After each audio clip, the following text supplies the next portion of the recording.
Chapter 95. In the main hall, the father and daughter looked at each other in front of the large red sandalwood table. She squatted down and was about to put the necklace on her.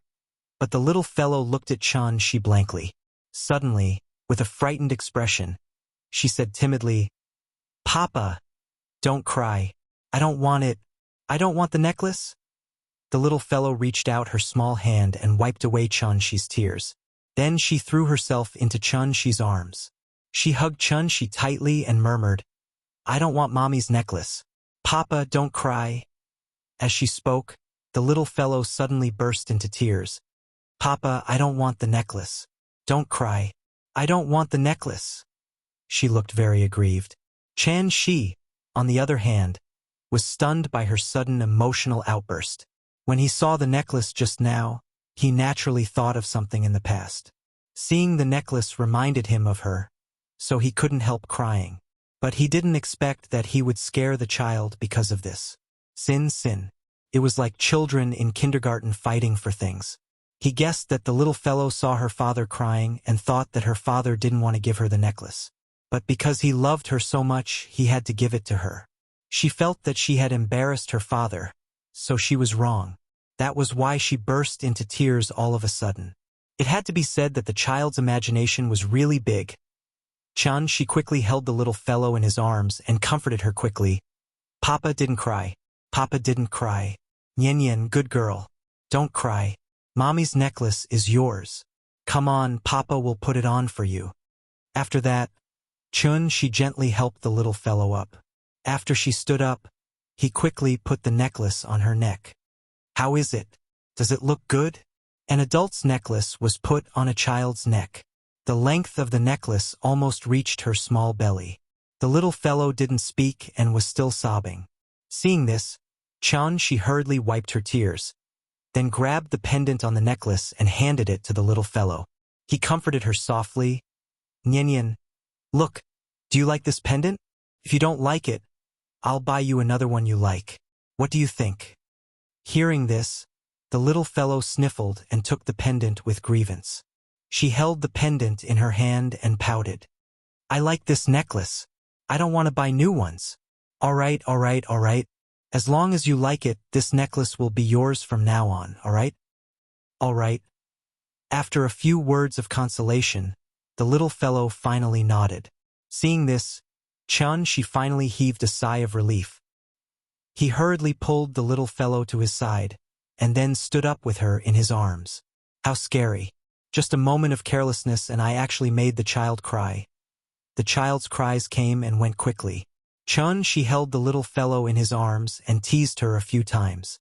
Then, her tears turned into laughter. She held the pendant in her hand and kept playing with it. It seemed that she really liked this necklace. After she saw that she didn't have any problems, he turned to look at Feng Mintai, who was outside the house. What kind of person was Feng Mintai? As soon as the little fellow started crying, he sneaked out of the courtyard, giving She enough space for parent-child interaction. After she carried the little fellow out of the main hall, Feng Mintai was still pretending to study the leaves under his feet in the courtyard. "Boss Feng, you can go back first. I'll transfer the 1 million to your card first. Don't worry, if I wait for the person I want to see, I'll transfer the remaining 9 million immediately." "Oh, okay. Thank you, boss."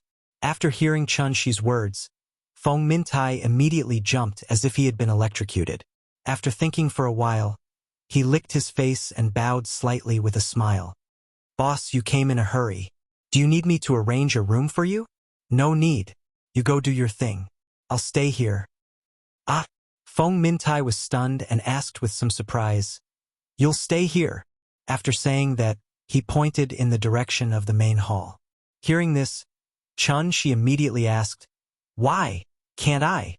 Yes, of course. As long as you like, you can stay anywhere." Feng Mintai rubbed his hands and laughed a few times.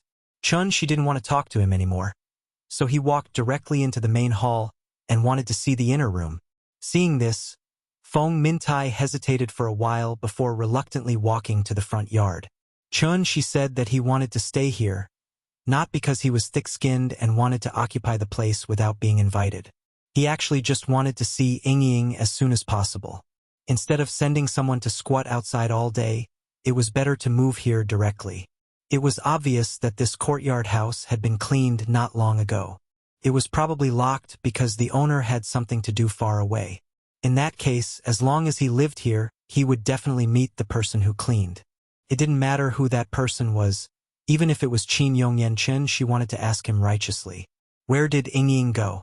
At the same time that the father and daughter stepped into the Qin residence, the woman in the yellow dress named Lin Qing also received a video. It was a video from the surveillance camera. The bottom left corner showed the time. The location of the surveillance video was at the entrance of Dongming Alley. There were 2 people in the surveillance video. Because the video was shot from above, she couldn't see the person's face. Seeing this, she suddenly sneered as if she was mocking him. She softly laughed and said, "Ha! That's fast." While laughing, she clicked on the video. The video wasn't long. After the 2 people walked out of the camera's range, the video ended. It was about 10 seconds from start to finish. Dongming Alley was filled with old houses, so only the entrance of the alley had such a surveillance camera. However, when she finished watching the video, the smile on her face suddenly disappeared. The woman in the yellow dress looked gloomy and clicked on the replay. After watching it carefully again, she quickly turned off the video and dialed a number. "Old Meng, who else has seen this video?" "Only me. I just saw it and sent it to you." "Delete it immediately. Don't let anyone else see it." "Oh, okay." After hanging up the phone, the woman in the yellow dress face turned green and then white. Finally, it all turned into a look of anger. She seemed to be very angry. However, after hesitating for a while, she clicked on the video again. When the video was halfway through, she quickly paused it and then zoomed in to watch it carefully. In the video, the man's back was facing the camera. The child in his arms was so excited that she raised her head and faced the camera. Because of this, the surveillance camera captured the front of her face. Bang! The more the woman in the yellow dress looked, the angrier she became. In a fit of anger, she lost her composure and threw the phone to the ground. The phone fell to the ground and shattered into pieces. She stared at the broken pieces on the ground in a daze. Suddenly, she covered her face with her hands, lowered her head and muttered to herself, "Sister, are you crazy? What did you do all those years?" No one answered her question. After a long time, when she put her hands down again, there was only coldness left on her face. A precaution. Chapter 96. October 1st. National Day. 9 o'clock in the morning. The sky on this day was impeccably blue and intoxicatingly beautiful. She moved a table from the main hall to the courtyard, then went to the west wing to move the TV to the window, facing the inner courtyard. Because he didn't buy any groceries, he bought breakfast from a snack stall outside. Porridge, steamed buns, and 2 or 3 side dishes. It was a very ordinary breakfast. The little girl didn't eat steamed buns, so she had to buy her 2 bean paste buns. After she turned on the TV, the little girl sat on a small stool, watching TV while holding a bean paste bun. Maybe it was because the taste of the bean paste bun was very ordinary. Moreover, she was spoiled by she's cooking skills, so after a few bites, she started to pick at it. After licking the bean paste bun, the little girl decisively threw the rest of the dough to the big cat. The big cat stuck its head out and bit the bean paste bun thrown by the little girl. Because there was still some bean paste on it, it also ate the part that was stained with bean paste first. But after all, it was the little girl's leftovers, so the big cat only licked the bean paste twice before it was gone. So it had to chew the white flour. But after chewing 2 mouthfuls of the white flour, he spat it out just like the little one. Seeing this, she could only shake his head and sigh. The child's appetite had been raised by him. Maybe it was because she was tired of eating bean paste. The little girl licked her lips. Today, she didn't wait for she to serve her, and took the initiative to hold the bowl and eat the porridge. This 2-part courtyard house was very large. The area was at least 400 square meters. There were 17 rooms, not to mention the 2 courtyards in the front yard and the inner courtyard. Because of the spirit cultivation pill, the little girl's eyesight was very good. Even sitting in the middle of the courtyard, she could clearly see the TV screen in the window of the West Wing. However, perhaps because it was too far away, the volume of the TV wasn't very high. After eating her fill, she moved a small stool and sat on the steps outside the West Wing. She raised her small head and looked at the TV above her. She almost stuck her small face to it. The military parade had not officially started yet. It was time for the guests from various countries to enter. When the little fellow went out to buy breakfast with Chun-Shi in the morning, she heard others talking about today's military parade. Although she didn't know what a military parade was, her interest was still aroused. So when she saw the live broadcast on TV, she was a little excited. As Chun-Shi tidied up, he looked at her silly expression and couldn't help but laugh. After cleaning up the garbage on the table, Chun-Shi moved a recliner to sit under the steps and then called the little fellow over. Hearing this, the little guy immediately jumped into Chun-Shi's arms. She giggled as she rubbed against Chun-Shi's chest a few times. Then, she turned over and laid in his arms to watch TV. The National Day Military Parade was not held every year. The last one was in 2009. After many years, the National Day Military Parade was finally held again, so the people in Shangjing were very excited. In the old alleys and on the streets, they gathered in groups of 3 or 5. One of them was holding a mobile phone ready to watch the live broadcast, and a few people behind him were chatting. Some impatient people had already climbed to the roof, ready to see the fighter jets that would fly over their heads later. Because of the importance of the military parade, martial law had been implemented around Tiananmen Square as early as a day ago. All the schools and units near Chong and Street had to be closed. All the office buildings on Chong and Street had to be closed. The curtains on the side of the hotel facing Chong and Street must be drawn. During the ceremony, they must not be opened without permission. In addition, some residents living near Tiananmen Square would also be evacuated. The government would pay for them to live in hotels, and the army would check the safety of each building one by one to ensure that nothing would happen during the military parade. Tickets would be given out during the military parade, but not everyone could get them. The audience had to go through strict political screening to get the tickets. Ordinary people could not get close to the scene at all, let alone go to Tiananmen Square to see it up close. This also made some of the people in Shangjing very unhappy. The military parade was at their doorstep. Although they could not see the soldiers marching, they could at least see the planes in the sky. So with this mentality, many people went out.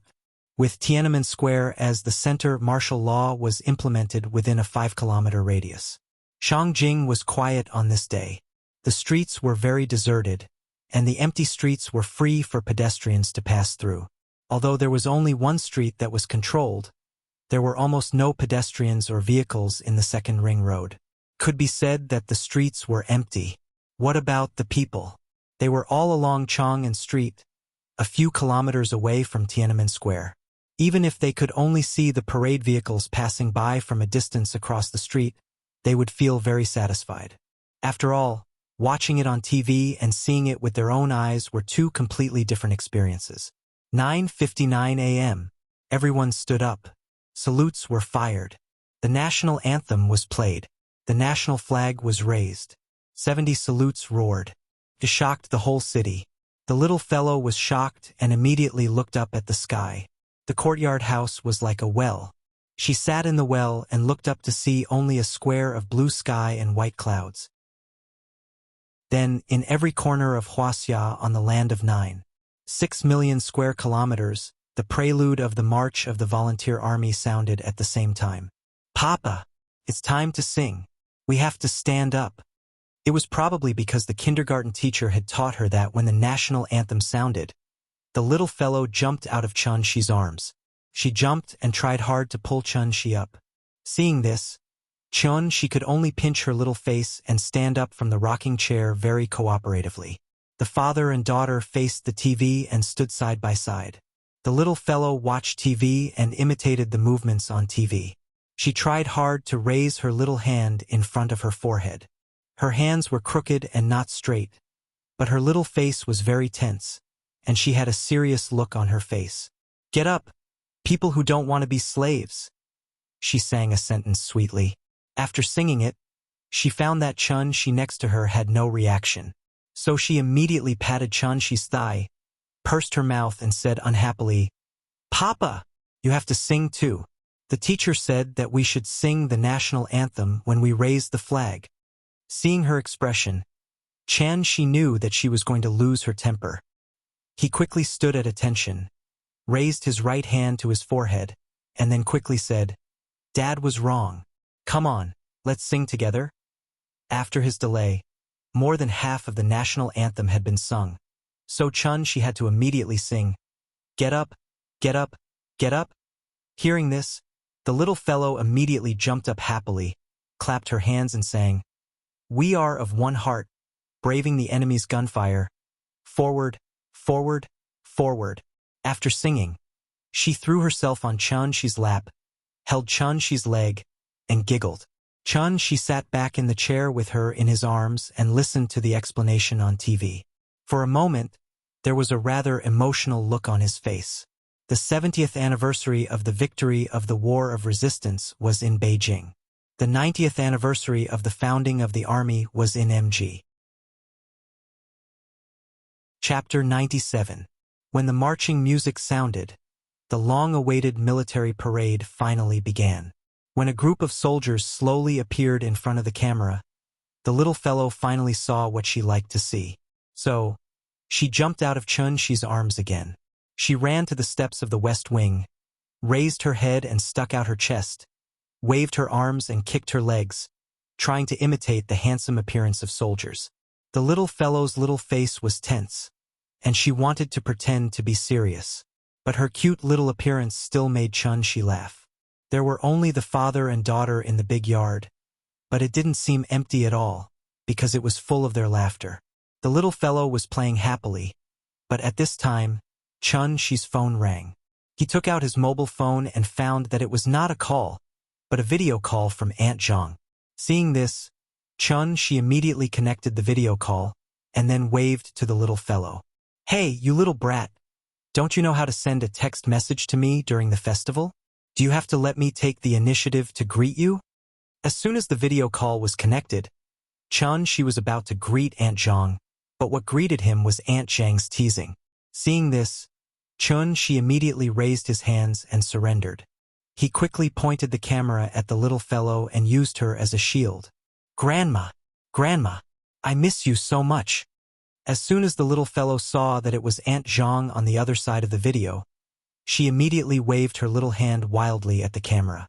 Looking at her excited and happy appearance, Aunt Zhang really fell into the trap. Therefore, she didn't have time to complain about Chun-Shi anymore.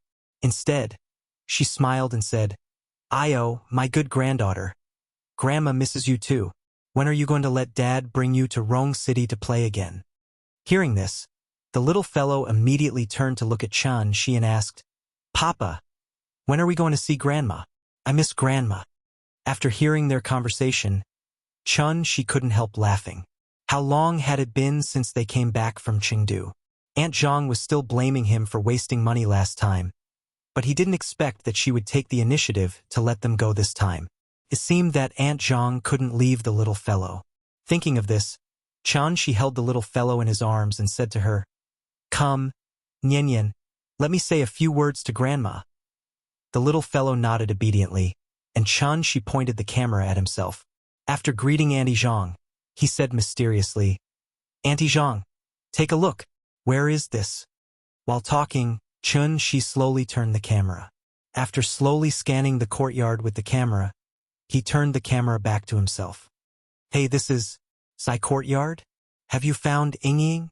Auntie Zhang had lived in this place for 10 years, so she was very familiar with it. Therefore, she immediately asked excitedly, "Where's Ying? Let me see that girl." Chun-Shi shook his head helplessly inside. "We haven't seen her yet. Maybe it was a bad time.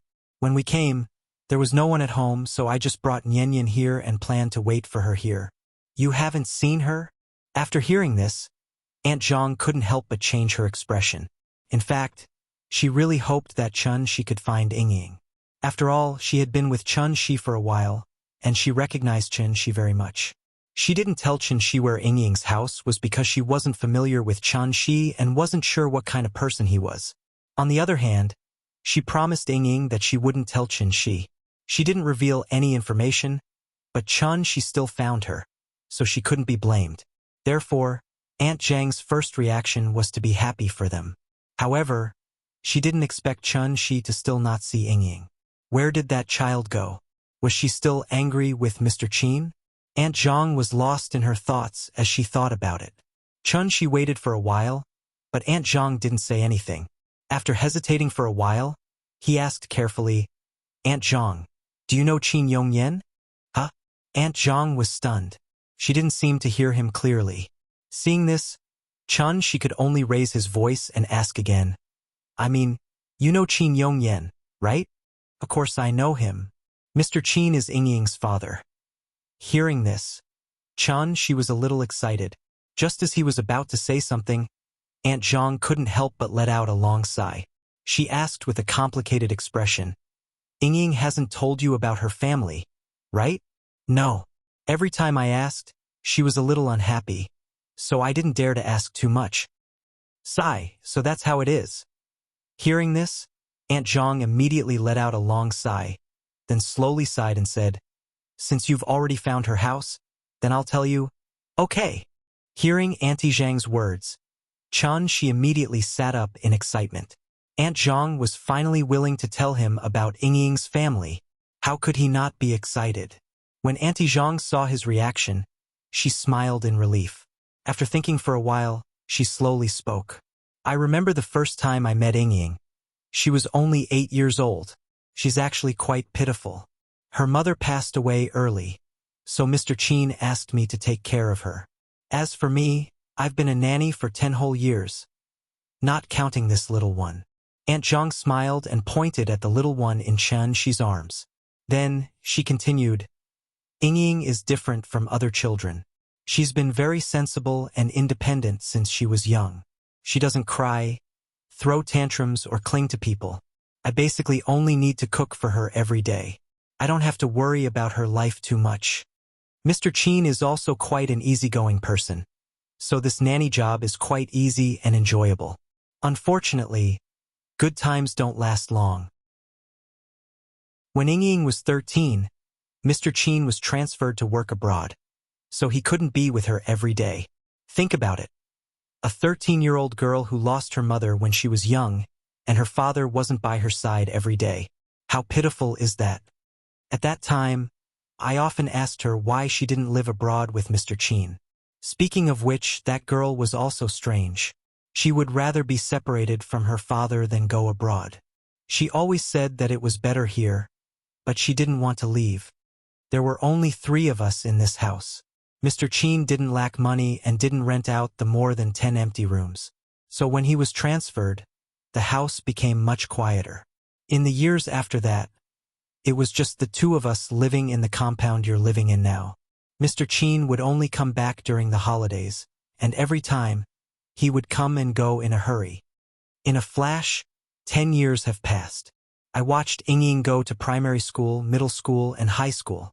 I was even the one who attended the parent-teacher conference for her. When she graduated from high school, Mr. Qin was finally transferred back to China. At that time, my mission was completed, so I planned to go back to Chengdu. You don't know, but on the day I left, that girl insisted on sending me to the airport. She cried so hard. I've lived with her for so many years, but I've never seen her cry like that. Sigh. At this point, Aunt Zhang's eyes also turned red. She couldn't help but cry. She was still writing at 3 in the morning. Happy Christmas Eve. Chapter 98. Perhaps it was because she was reminded of the days she spent with Yingying, but Aunt Zhang couldn't help but cry. From when Yingying was 8 years old to when she was 18, Aunt Zhang took care of her for 10 whole years. How many decades did one have in life? 4 years in college, 2 years after graduation, and then Chen Shi's disappearance and her pregnancy. In a flash, another 10 years had passed. How many decades did one have left in life? Chen Shi had long noticed that something was wrong with Aunt Zhang's mood. So before Aunt Zhang cried, he coaxed the little girl to watch TV. The little girl couldn't bear to see others cry. If she saw her grandmother crying, she would probably cry immediately. She held the phone and didn't speak. After a long while, after Aunt Zhang's emotions gradually calmed down, she asked, "Aunt Zhang, does Ying have any relatives?" "Yes, she seems to have quite a lot of relatives. But they're not in Shangjing. I have to go home during the holidays, so I haven't seen her relatives much." "Does she have any siblings?" "There should be a few. I've seen Ying's younger sister, who is her second uncle's daughter. She only came once. But that girl isn't close to Ying. When she came, she was cold to Ying, as if someone owed her money. I don't like that girl." "Younger sister? What's her name?" "I'm not familiar with that girl, and it's been more than 10 years. How can I remember?" "Okay." She nodded helplessly. He wanted to ask more about Ying, but at this time, Aunt Zhang's granddaughter suddenly cried. She had no choice but to reluctantly say goodbye to Aunt Zhang. Shangjing was in the north. Therefore, after the National Day, the weather would gradually turn cold, and the temperature difference between day and night would increase. The father and daughter naturally occupied this mansion, with a market value of hundreds of millions. Every afternoon after dinner, she would take the little girl to stroll around Shikahai. Gradually, many neighbors got to know them. It had been a long time since anyone had lived in this courtyard house. Therefore, in the beginning, some of the neighbors who still remembered Aunt Zhang and Ying would always look at Shi and his daughter suspiciously. As long as they did anything unusual, they would not hesitate to call the police. Let the outsiders see that other than the CY district in Shangjing, there was also the XC district. However, the little fellow didn't care about the strange gazes of others at all. Every time someone asked, more or less trying to test whether they were old deadbeats who had taken over someone else's house, she would proudly puff out her chest and say loudly, "This is my mommy's house. Therefore, this is my home." At this time, people would ask, "Where's your mother?" This was a very complicated question. Therefore, every time she heard this question, she would always be like a frosted eggplant, weakly stammering, "My mama went abroad and hasn't returned yet." This was what she had told her. Her father wouldn't lie to her, so as long as they stayed here, her mother would definitely come back. She really wanted to see her mother, just like how she also wanted to see Ying. However, as time passed day by day, Shi's heart sank day by day. Every day, Feng Mintai would pretend to pay a visit to him. Although he said it was a visit, he was actually worried that she had already found the person he wanted, so he would renege on the debt and not pay. A clue was worth 1 million, but if she found the person he wanted to see in this house, then the 1 million would become 10 million. After all, he was the one who found the clue to this house. However, with his punctual visits every day, Feng Mintai gradually realized that the 10 million might not be so easy to earn. Helplessly, the project was restarted. This time, they focused on Qin Yongyan. This was the only clue that could be developed again. In the purple world, the wisps of smoke stopped cold, and the rain passed through the clouds. Envied the peach leaves, the curved sill in front of the window, the swallow's nest, and the willow's vermilion door. Looking back at the first year, the misty hair fluttered in the wind, and the delicate spring. In the welcome place, only the youthful beauty was affectionate, and the jade pendant was attentive. Who knew that at this moment the ecstasy, vaguely smiling in front of people, remembering the slender palm, it really became a dream. The resentment and memory of the flower should be a double literature.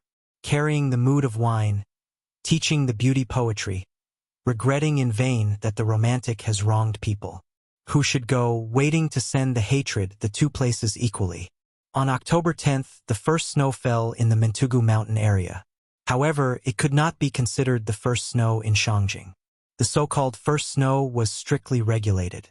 Only when more than 10 of the 20 man-made stations in Shangjing observed the phenomenon of snow, or when all 5 stations in the city, Chaoyang, Haidian, Fengtai, Shijingshan, and Observatory, observed the phenomenon of snow, or when 3 or more of the 5 stations in the city observed the phenomenon of snow, and at least one station had snowfall. Only when the snow was 0, 1 millimeter could it be considered the first snow. Winter was getting closer and closer, and the locust trees in the courtyard finally lost all their leaves. They held up the graceful branches of the withered trees as if they were welcoming the coming winter. The little fellow went out less and less often.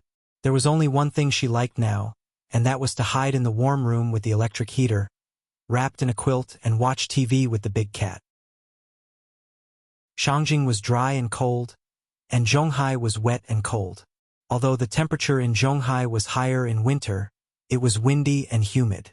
The most important thing was that there was no heating. The house in the Kongju district did not even have air conditioning, let alone heating, so the little fellow had always been afraid of winter.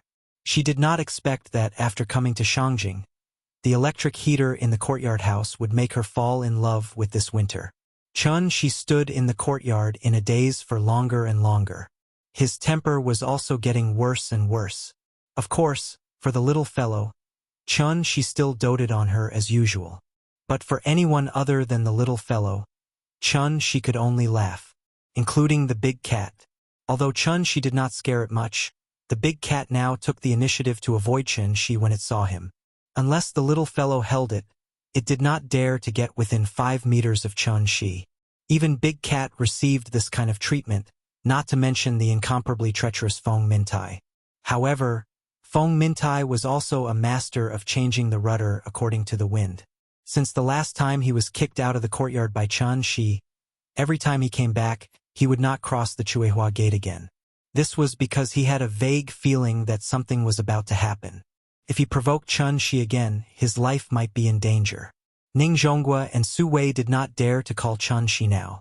Although the influence of the energy cultivation pill had declined to the lowest point under their joint efforts.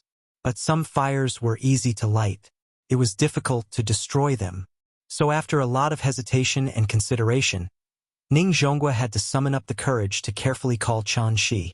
However, Shi only responded with one word: "Get out." After hanging up the phone, Ning Zhonghua looked at Su Wei helplessly. Su Wei was a little confused. That was a boss above the ministerial level. Would Mr. Chun refuse? Ning Zhonghua shook his head and did not speak. Su Wei was so anxious that he scratched his ears and cheeks, wishing that he was the one who called just now. Ning Zhonghua patted him on the shoulder silently, motioned for him to calm down, and then walked to the window. After exhaling deeply, he could not help but sigh. A storm is coming. Wind building. It was getting colder and colder.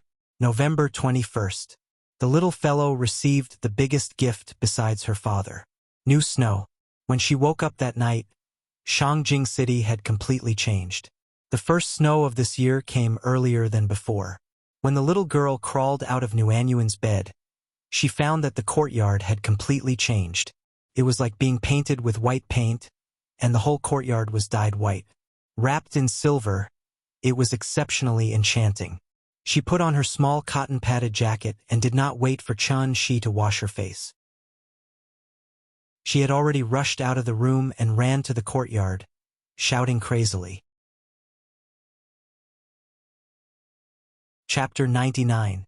When it snows, Shangjing becomes Beiping. When we go to Hohai to see the snow, we return to the Ming and Qing dynasties. This was what the poet Yin Lichuan wrote on her blog after she went to Hohai 1 year after the snow. The plain words were enough to move many people. That year, the snow in Shangjing was very thick. As far as the eye could see, the roads and roofs were flat, which also covered a lot of the modern atmosphere.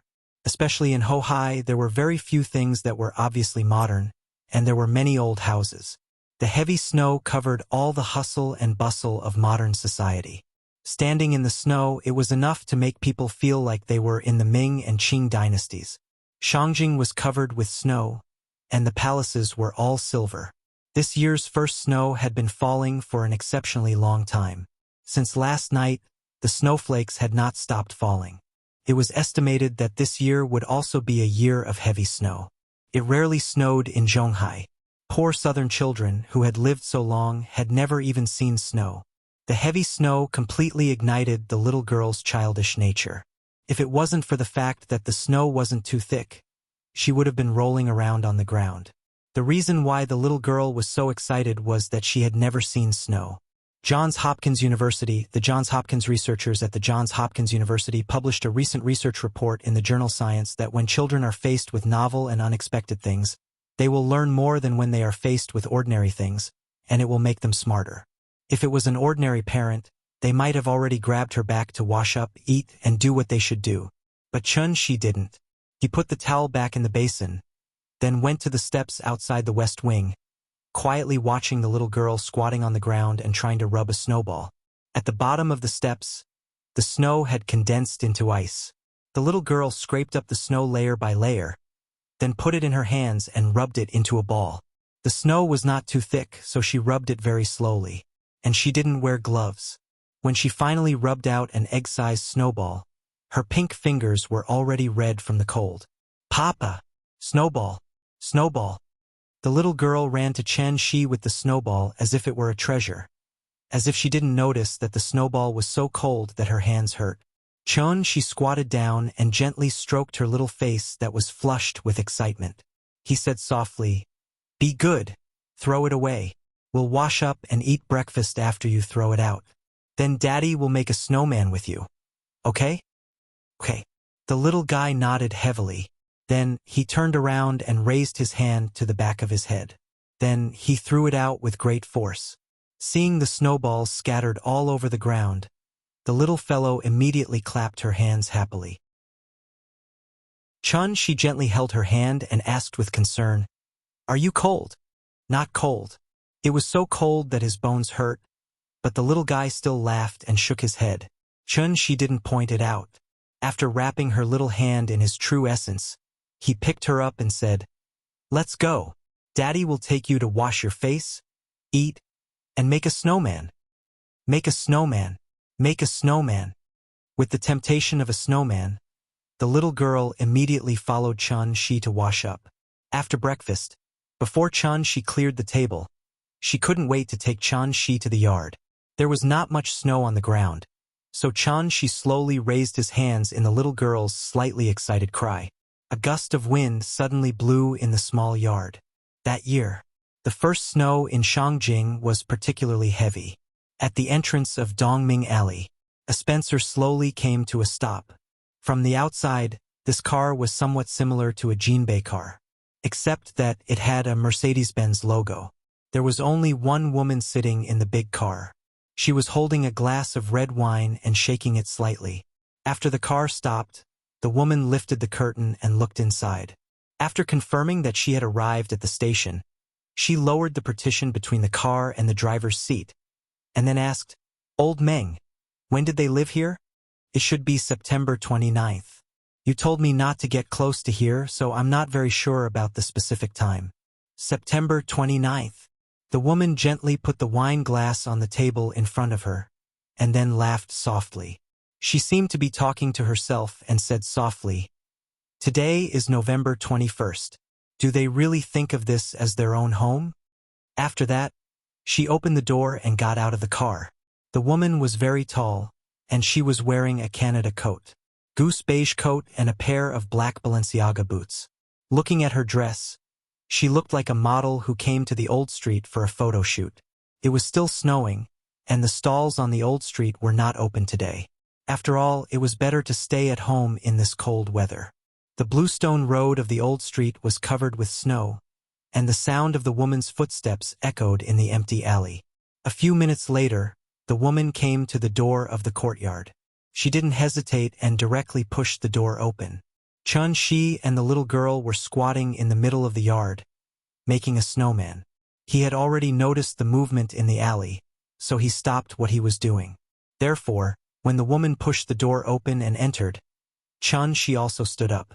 One was in front of the screen wall in the southeast corner, and the other was in the middle of the yard in front of the main hall. The two of them glanced at each other. However, the tall courtyard wall blocked their view. Chun-Shi stood still. The little girl was busy adding bricks and tiles to the snowman, so she didn't notice Chun-Shi's strange behavior. The woman moved. Tap, tap, tap. Her heels stepped on the stone floor, making a crisp sound. Every time the sound rang, it was like a morning bell, beating Qianxi's chest fiercely.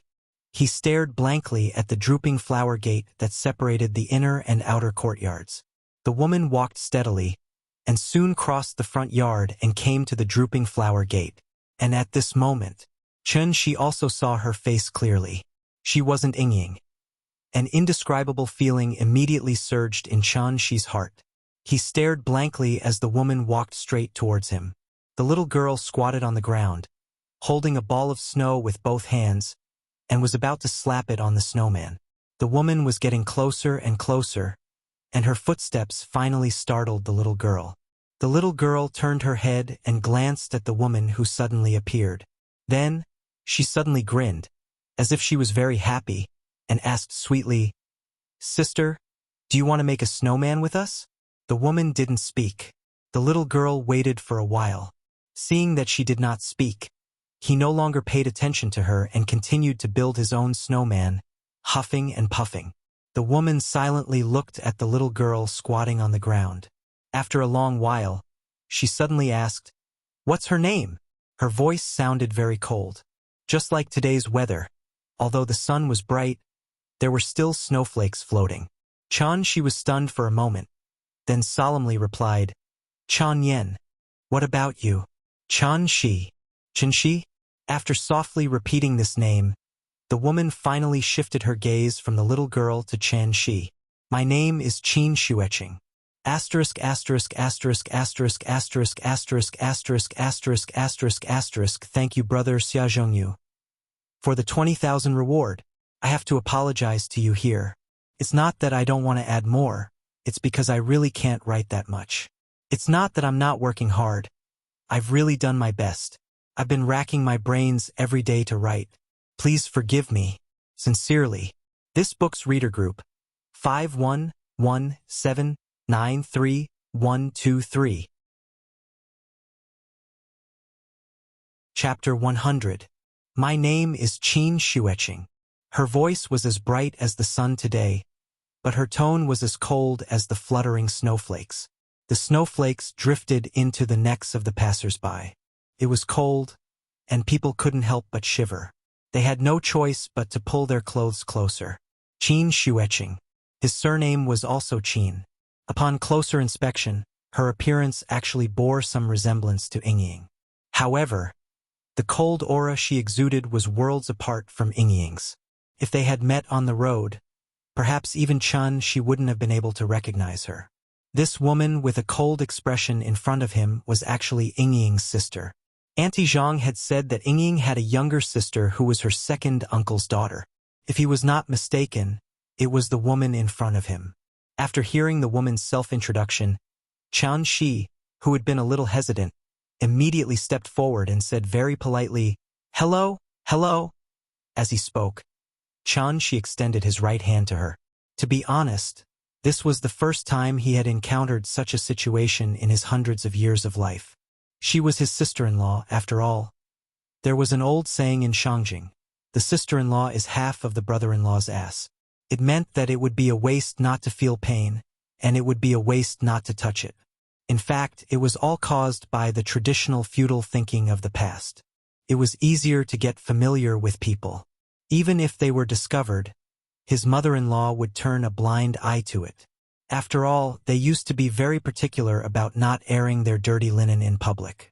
Qianxi didn't have such disgusting thoughts. He was just a little nervous because it was his first time meeting Yingying's relatives. Yes, nervous.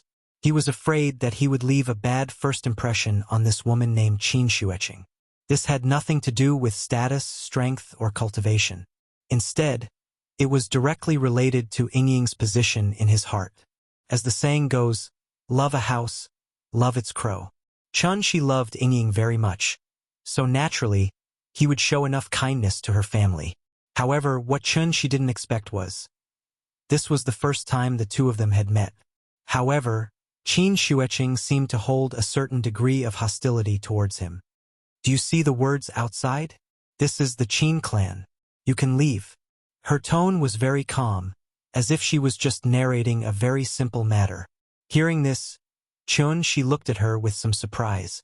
After being stunned for a moment, Chun Shi gently shook his head and withdrew his right hand that was expressing goodwill. I'm waiting for Ying. Once I see her, I'll leave. She won't come. Qin Shueqing glanced at Chun Shi and then looked at the little fellow again. However, when she saw the little fellow's silly look, she didn't like him. Instead, a trace of imperceptible disgust flashed through her eyes. If I were you, I would take the child and go as far away as possible now. Why? Chen Shi seemed to be a little puzzled. Qin Shueqing didn't answer immediately. She just looked at the little fellow silently, as if she was seriously thinking about something. After a long period of silence, she looked at Chun Shi again and said calmly, "Because you don't deserve it." "I don't deserve it?" As if he had heard a big joke, Chun Shi suddenly couldn't help laughing. He shook his head and chuckled involuntarily. "You mean that your family is very particular about matching in social status, right?" Qin Shueqing was silent.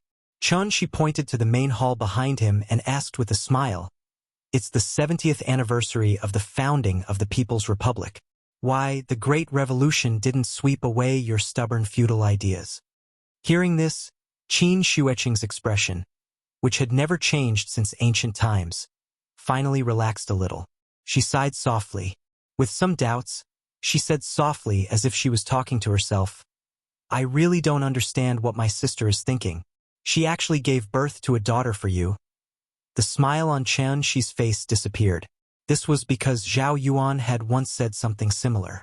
If only Qin Shueqing wasn't his sister-in-law. Chun Shi really didn't expect that his first meeting with his sister-in-law would end up like this. The atmosphere in the yard suddenly dropped to the freezing point. However, Qin Shueqing obviously didn't care about Chun Shi's feelings. After thinking for a while, she sighed softly with a kind of almost pity in her eyes. "Well, I'll tell you why." After that, Qin Shueqing raised her delicate hand. Her fingers were very beautiful, white and slender and without impurities, as perfect as cold jade. Then, she shook her 5 fingers gently. An invisible force shot out in an instant and hit the snowman in front of the little fellow. Bang! The snowman collapsed in an instant, turning into countless pieces of snow that drifted in all directions.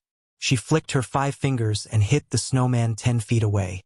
The sudden turn of events stunned the little fellow. She was holding a ball of ice and was about to hit the snowman's head with the ice in her hand.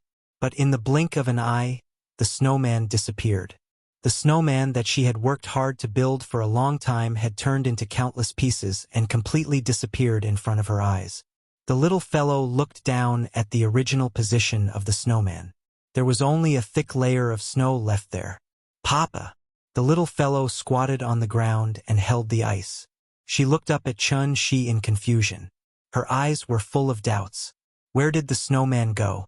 She looked down at the original position of the snowman again until she was sure that the snowman was really gone. Then, with a wah sound, he suddenly burst into tears. In fact, Chun Shi could have stopped Qin Shueqing's behavior, but he didn't. Because of this woman's actions, he suddenly had a kind of enlightenment. However, it was precisely because of his carelessness that the little fellow began to wail in grief. So, Chun Shi quickly squatted down and gently held the little fellow in his arms. The little fellow cried sadly. As soon as Chun Shi stretched out his hand, she rushed directly into Chun Shi's arms, and then tightly hugged his neck.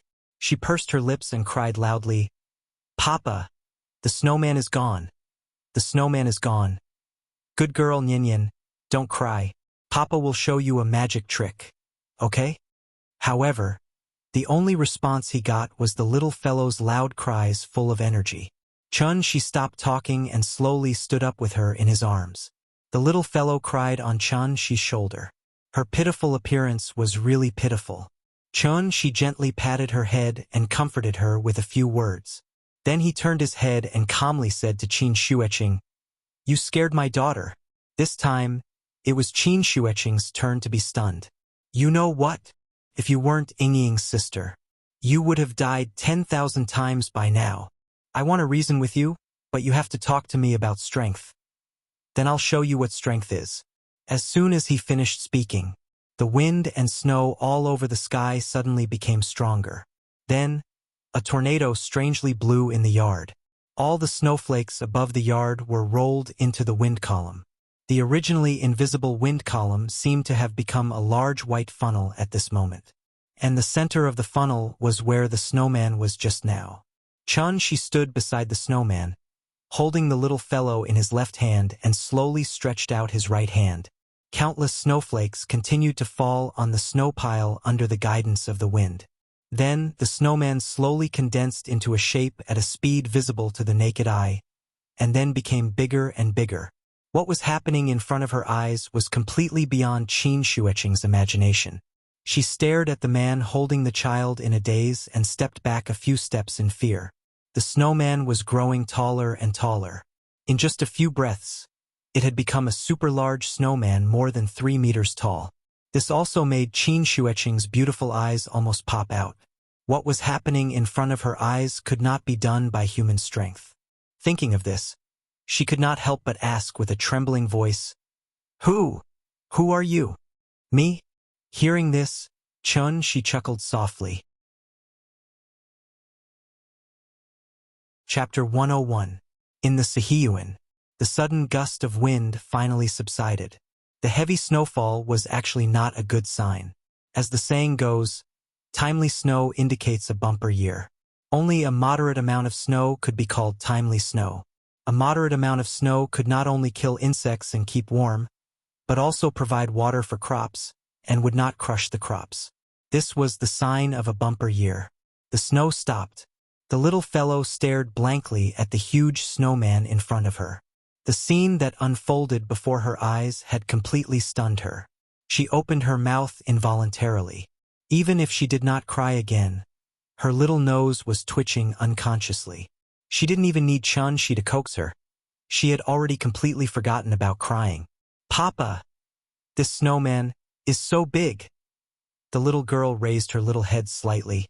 Her shocked expression immediately made Shi unable to help but smile. Seeing her adorable appearance, Shi's mood couldn't help but improve a lot. "Mua." After kissing the little fellow's face heavily, Shi looked at her and asked softly, "What do you think? Do you like this snowman?" "Yes." Shi's question made the little fellow come to her senses. Therefore, she immediately sat in his arms and began to dance.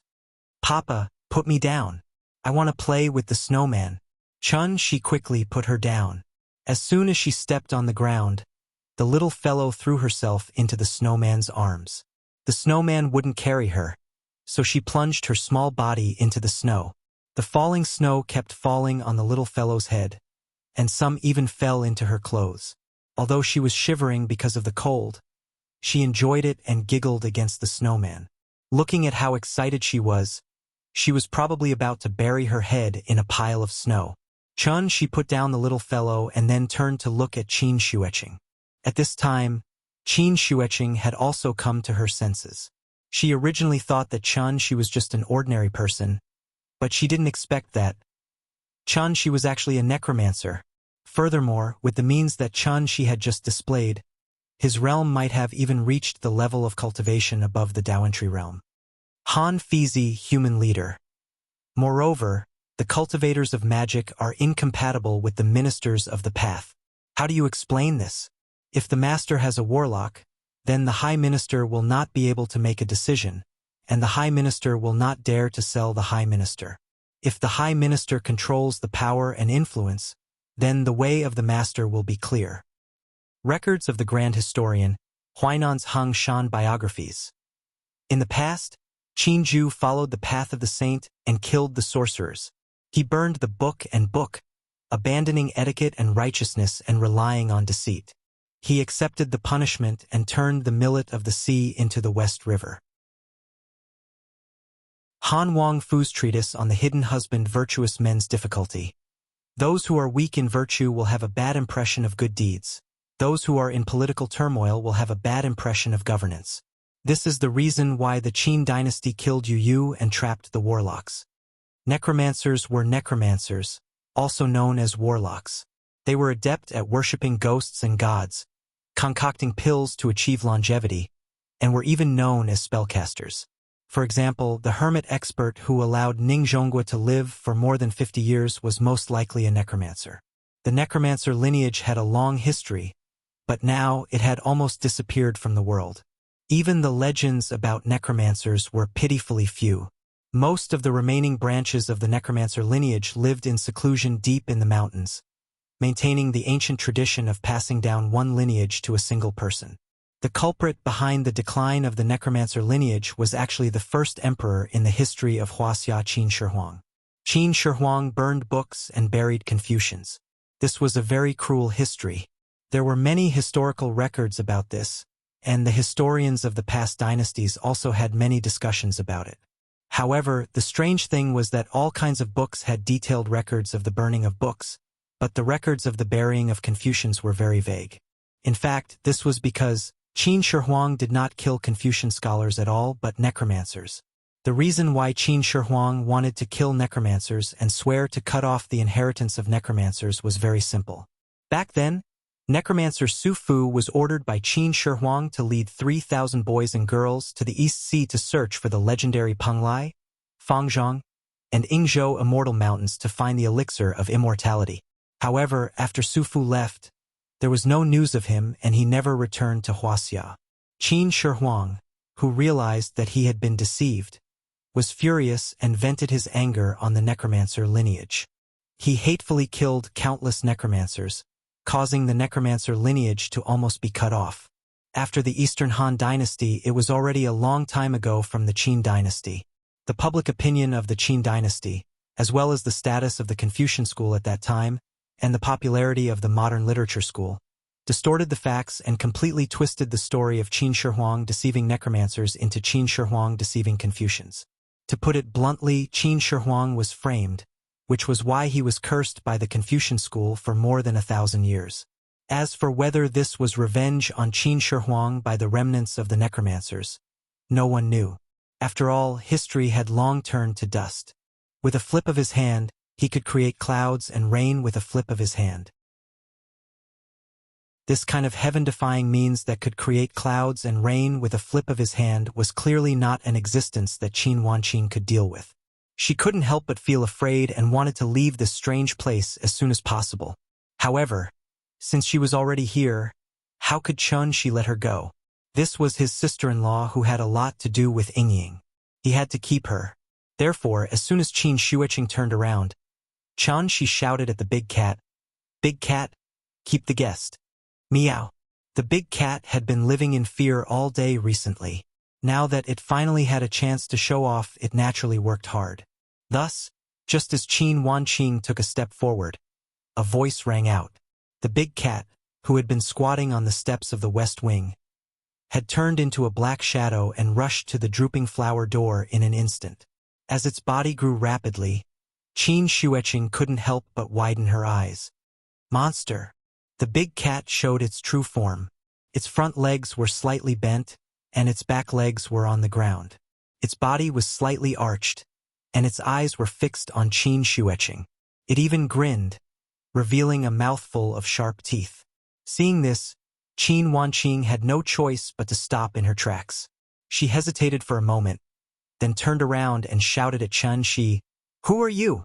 Hearing this, Chun Shi could only shake his head and say helplessly, "I seem to remember telling you. My name is Chun Shi. I am Qin Ruoying's husband, Chun Yen's father." "You!" Qin Shuiqing stomped her foot angrily. She didn't know what to do now, not to mention this unfathomable man. Even the strange monster behind her was something she couldn't guarantee that she could walk past it unscathed.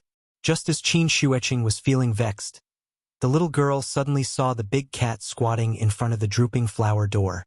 She had seen too many amazing things today, but at this moment, when she saw the big cat's enlarged appearance, she couldn't help but raise her small hand and rub her eyes. "Big cat, is that you?" The little girl and the big cat had been together for so long that they even used the same blanket.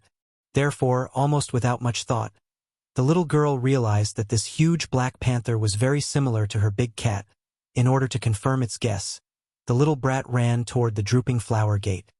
"Meow, boss was here," so the big cat could only meow obediently as a greeting. After hearing that familiar voice, the little girl was excited. She didn't dare to approach it first, but when she heard the big cat's meow, she immediately opened her arms and pounced on it, then hugged the big cat's head. Big cat, big cat, big cat, it's really you. The little girl was too excited, so she used her small hands to rub the big cat's head. The big cat's face was rubbed out of shape, but it didn't dare to hide. So it could only retract the barbs on its tongue and stick out its tongue to lick the little girl until she didn't have time to rub it again. The little girl hugged the big cat and giggled happily.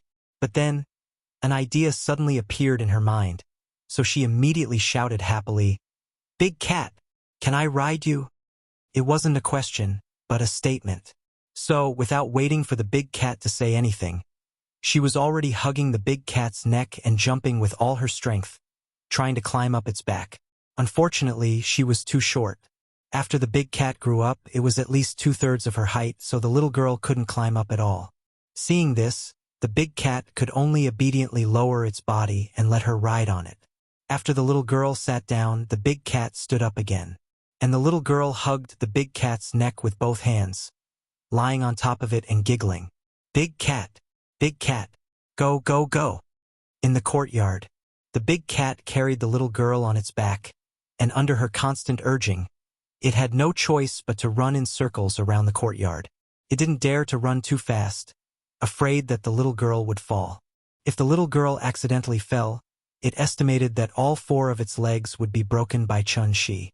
So it was better to be careful. Qin Shueqing stood in the same place, and her mind was blank. She stared blankly at everything that was happening in front of her. While in a trance, she felt dizzy. Thank you to the boss. Reading books is like life. For the 20,000 reward. Thank you to the boss MS. For the 10,000 reward. Thank you to the boss, Assad, for the 30,000 reward. This book's reader group, 511793123 group name. Destroy Earth Strategic Headquarters. Chapter 102. In the Qin family's courtyard. It should have been a place Qin Shueqing was very familiar with. But now this place felt very strange to her. It was all because of those 2 uninvited guests. No, it was 3. Because this black cat, which seemed to be a pet, was at least a monster that had cultivated for hundreds of years. Nian rode the big cat and jumped around the courtyard. In order to prevent her from falling, She specially put a rope around the big cat's neck and made a simple rein for her. The little fellow was amazing now. In addition to hide-and-seek and 123 wooden men, she finally had one more entertainment: riding the big cat. Riding the big cat was much more fun than riding Papa, so she didn't want to get down after riding it. She stuck to the big cat. It had no choice but to take her slowly round and round. Qin Shueqing stood on the steps of the east wing, looking at the child in front of her who was riding the Black Panther in circles. But she was very upset. This child was her sister's daughter, so what was her relationship with her? She frowned and thought for a while before she finally figured it out. She should be the child's aunt, and the child should be her niece. Aunt? Niece? Qin Shueqing stood on the steps, slightly lost in thought. At this time, the little fellow rode the big cat in front of her. Sister, do you want to play with me? I'll invite you to ride the big cat. Nian didn't know that her snowman was destroyed by the woman in front of her, so she was very friendly to the strange woman who suddenly appeared in their house. However, after hearing her words, Qin Shueqing glared at the little fellow with slight disgust. The little fellow was so happy that she didn't realize that this woman didn't like her very much. However, the big cat under her felt it, so the big cat immediately grinned and growled. Meow! With a low growl of indignation, the big cat took the little guy and walked past her from behind. Looking at the big cat's attitude, it was also as arrogant as a pushover. It was not willing to let the little guy talk to this woman at all. The reason why Qin Shueqing was still standing here was because of Qin Shueqing. It wasn't that she didn't want to leave, but she couldn't. Every time she tried to leave, she would always use a method she couldn't understand to grab her back. It was as if there was an invisible hand stopping her. Even if she wanted to climb over the wall to escape, that hand would grab her and put her back into the courtyard. It was like being trapped in a toy castle, and she was just one of the toy soldiers. This kind of celestial means also completely cut off Qin Shueqing's idea of escape. Tao initiation, Dharma cultivation, ascension. The lineage of necromancers was too mysterious. Although Qin Shueqing had heard about it a long time ago, she didn't expect that a real necromancer with cultivation would be so terrible. Therefore, she was also very honored to become Chen Shi's captive. Although she was a captive, she was actually treated well. Except for not being able to leave the courtyard, Chen Shi didn't do anything to her. Or it could be said that Chen Shi didn't dare to do anything to her. Did he want to tie her up and hang her upside down with a whip dripping wax? She was his sister-in-law, not an outsider. They were all family. Obviously, Chen Shi couldn't offend her too much. Chen Shi only had one purpose, and that was to make her tell him where Yingying was. Perhaps seeing that Chen Shi didn't dare to do anything to her, Qin Shueqing simply closed her mouth and refused to say a word. Chen Shi couldn't do anything to her, so he could only let her be. His sister-in-law had just arrived. As her brother-in-law, he still had to be a little polite to her. However, Chen Shi's patience was always limited. Therefore, he could only hope that Qin Shueqing wouldn't refuse a toast only to be forced to drink a forfeit. Otherwise, it would be embarrassing for everyone. Obviously, it wouldn't be a good thing. Because the little fellow didn't like to eat outside food, Chen Shi had already started to cook as early as the second day after she moved in. Today, there were distinguished guests, so Chen Shi made a particularly sumptuous meal. 4 dishes and a soup, all of which were main dishes. One of the dishes was braised shark's fin in yellow sauce. This dish was characterized by its bright apricot yellow color, soft and tender meat, extremely mellow and fresh taste, and the whole wing was juicy. Because it was too cold, Chen Shi could only put the dishes on the table in the west wing. After he brought the dishes one by one, the little fellow didn't even need to be called. She rushed over on the big cat as soon as she smelled the aroma. "Papa, it smells so good. I'm hungry." "If you're hungry, wash your hands. You can eat after washing your hands." "Okay, big cat, let's wash our hands." With the temptation of delicious food, the little mischievous girl finally didn't need Chen Shi to wait on her. She ran to wash her hands by herself. At this time, Chen Shi walked out of the room and looked at Qin Shueqing opposite him. He asked very politely, "Do you want to eat together?" As he spoke, Chen Shi turned sideways and pointed to the table behind him. However, after hearing his words, Qin Shueqing was like a cat whose tail was stepped on. She immediately shouted angrily, "Bah!" After fiercely glaring at Chen Shi, she opened the door of the east wing, walked in, and slammed the door. The weather was so cold, but she still stood in the yard for so long in the cold wind. Thinking about it, it was quite silly. Chen Shi smiled softly and returned to the west wing very satisfied. The whole yard was set up by him. As long as Qin Shueqing didn't tell him the whereabouts of Yingying, she would have to obediently stay here for one more day. When he forced Qin Shueqing to stay just now, Chen Shi had already used his true qi to search her body. However, Qin Shueqing didn't bring her mobile phone, so Chen Shi couldn't check her phone number. 3 days, Chen Shi only gave her 3 days to consider. If she still refused to tell him after 3 days, then don't blame him for not giving her face as her brother-in-law. Just as Chen Shi was thinking about how to deal with Qin Shueqing, the little girl ran back after washing her hands. She climbed onto the chair with all her strength, picked up the spoon, and was ready to eat. However, at this time, the little girl seemed to have thought of something. She quickly turned her head and looked out of the window. Then, she asked with some doubts, "Papa, where's that sister just now? Isn't she going to eat with us?" Hearing this, Chen Shi rubbed her head and pulled the plate of braised shark's fin to her.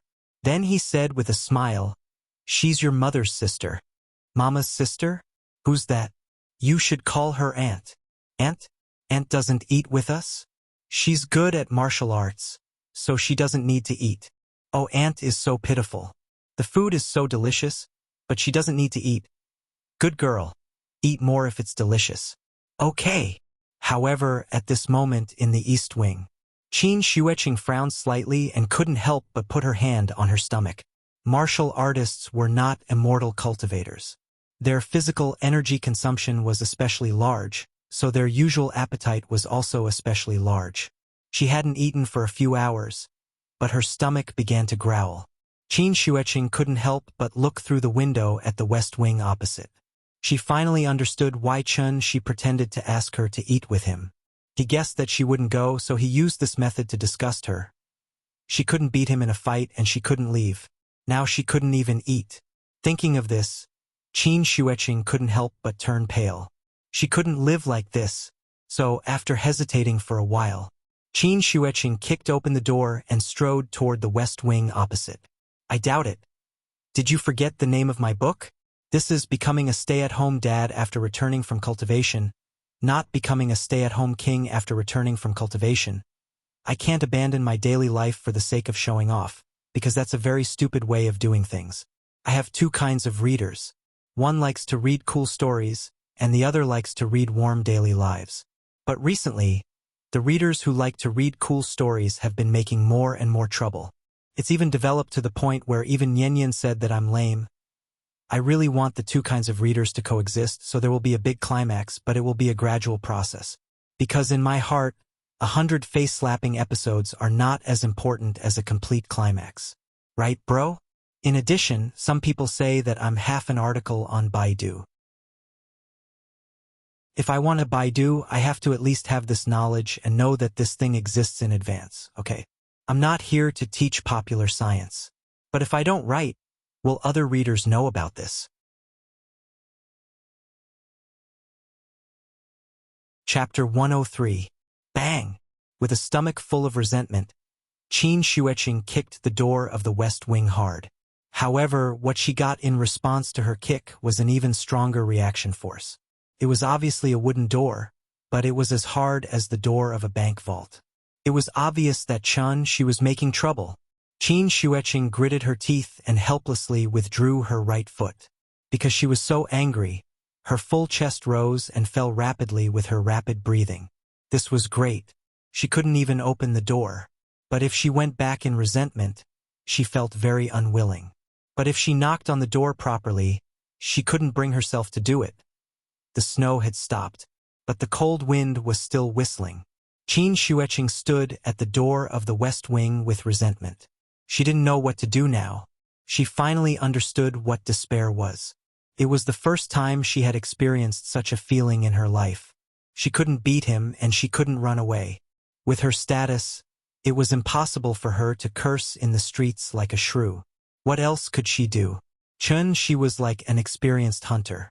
And she was like an injured prey, being wantonly played by Shi in the palm of her hand. The more Qin Xueqing thought about it, the angrier she became. So she immediately turned and walked back to the East Wing. Her stubbornness also came up. She was a martial arts grandmaster in the Clasping Dan realm. Even if she didn't eat or drink for a month, she wouldn't die. At worst, she would go back and slowly waste time with him. Qin Xueqing made up her mind. But when she turned and was about to leave, the door behind her suddenly opened. The little fellow turned and saw Qin Xueqing outside the room. So she immediately took the spoon and waved it happily. As she waved, she shouted happily, "Auntie, Aunt, do you want to eat with us?" The little fellow enthusiastically invited Qin Xueqing. However, Qin Xueqing was not in the mood to eat at this moment, so she did not even turn her head and walked directly to the East Wing. However, the moment she took a step forward, she was horrified to find that she could not control her body. An invisible force suddenly seized control of her body and manipulated her to slowly turn her body. At this moment, she was like a remote-controlled robot. Under the control of someone else, she walked stiffly towards the West Wing. Seeing that, Qin Xueqing shouted in fear, "What did you do to me? Let me go." She didn't pay attention to her, but smiled and controlled her to sit next to the little guy. After that, she stroked the little girl's head and asked softly, "Nian, can you go and get a bowl of rice for your aunt?" "All right." Hearing that, the little fellow immediately nodded happily. then jumped off the chair and ran to the rice cooker to fill Qin Shueqing's bowl with rice. Although she did not understand what the word aunt meant, as long as it had something to do with Mama, the little fellow would show full enthusiasm. While the little fellow went to get more rice, she turned to look at Qin Shueqing and asked with a smile, "What do you think? Isn't my daughter cute?" Qin Shueqing struggled to get rid of Shi's restraint, but it was obviously in vain. Therefore, she had to scold him harshly, "Let me go! I can let you go, but you have to eat this meal first." She smiled and pointed to the dishes on the table. Qin Shueqing did not answer, but glared at him fiercely. "Aunt, the rice." The little fellow quickly ran back with the bowl and then happily raised the bowl in front of Qin Shueqing. Seeing that, Qin Shueqing was still a little hesitant. She did not talk nonsense with her and immediately controlled her to take the bowl from the little fellow's hand. Qin Shueqing flew into a rage and wanted to scold Shi, but at this time she found that she could move again. After being stunned for a moment, Qin Shueqing's first reaction was to leave here. But just as she moved, she restrained her again. "You?" Qin Wanqing wanted to say something, but as soon as she said a word, it was as if someone was strangling her neck. She swallowed the words that she was about to say. She glanced at her lightly and said calmly, "Eat." At this time, the little fellow also ran back to her seat, took the spoon and was ready to start again. After drinking a mouthful of fresh soup with great satisfaction, the little fellow found that Qin Shueqing still held the bowl just now, so she asked with some doubts, "Aunt, why don't you eat?" Seeing the little fellow's puzzled face, Qin Shueqing collapsed. After being tormented by Shi, she was so angry that she was about to cry. She would rather be beaten to death by Shi than be humiliated by Shi so wantonly. Yes, humiliated. Like a doll, Shi held her in his hand and played with her casually. She tried for a while and found that she could speak. She immediately said quickly, "Let me go. I'll eat." As soon as she finished speaking, she found that she could move. So, Qin Shueqing held the bowl in one hand and the chopsticks in the other, stiffly digging into the bowl of steaming white rice. She didn't take any food and just ate the rice. Seeing that she didn't take any food, she said with a smile, "You're a guest. Don't just eat. Try the food I made." Hearing this, Qin Shueqing's movements paused. Then, a line of tears suddenly fell from her face. She was angry and cried because of Shi. Shi didn't expect that he could make his sister-in-law cry, so he quickly asked the little fellow, "Nian, are you full?" "I'm full. I'm so full." "Then go watch cartoons with Big Cat." Okay. When it came to cartoons, the little fellow was full of energy. So, when Shi put her on the ground, she shouted for Big Cat to watch cartoons on the bed. After the little fellow left, she turned to look at Qin Shueqing. At this time, Qin Shueqing had secretly wiped away the tears on her face. "Let's talk." Qin Shueqing didn't say anything, but lowered her head and continued to dig into the white rice in her hand. She didn't have the arrogance she had when she first arrived. Instead, she looked more like a little woman who had been wronged. This was also the result that Shi wanted. Seeing that she had finally removed the layers of shell, Shi asked again, "I'm really curious. Why did you have a flash of murderous intent when you first saw Nian?" Qin Shueqing was stunned. She didn't expect that Shi could even feel this. "You should be glad that the murderous intent in your heart disappeared in a flash. Otherwise, I think we might not even have the chance to sit here and talk." The so-called murderous intent and murderous intent, one represented the desire to kill, the other represented the preparation to kill. The two didn't seem to be very different, but there was an essential difference. The murderous intent was an idea that came out in an instant, while the murderous intent was the breath before the preparation to kill. Qin Shueqing was a master of martial arts, so every time she was ready to make a move, the muscles all over her body would naturally tighten, and the pores would immediately contract and close. If it was a master of the same level, he would naturally be able to detect all kinds of subtle changes in her body.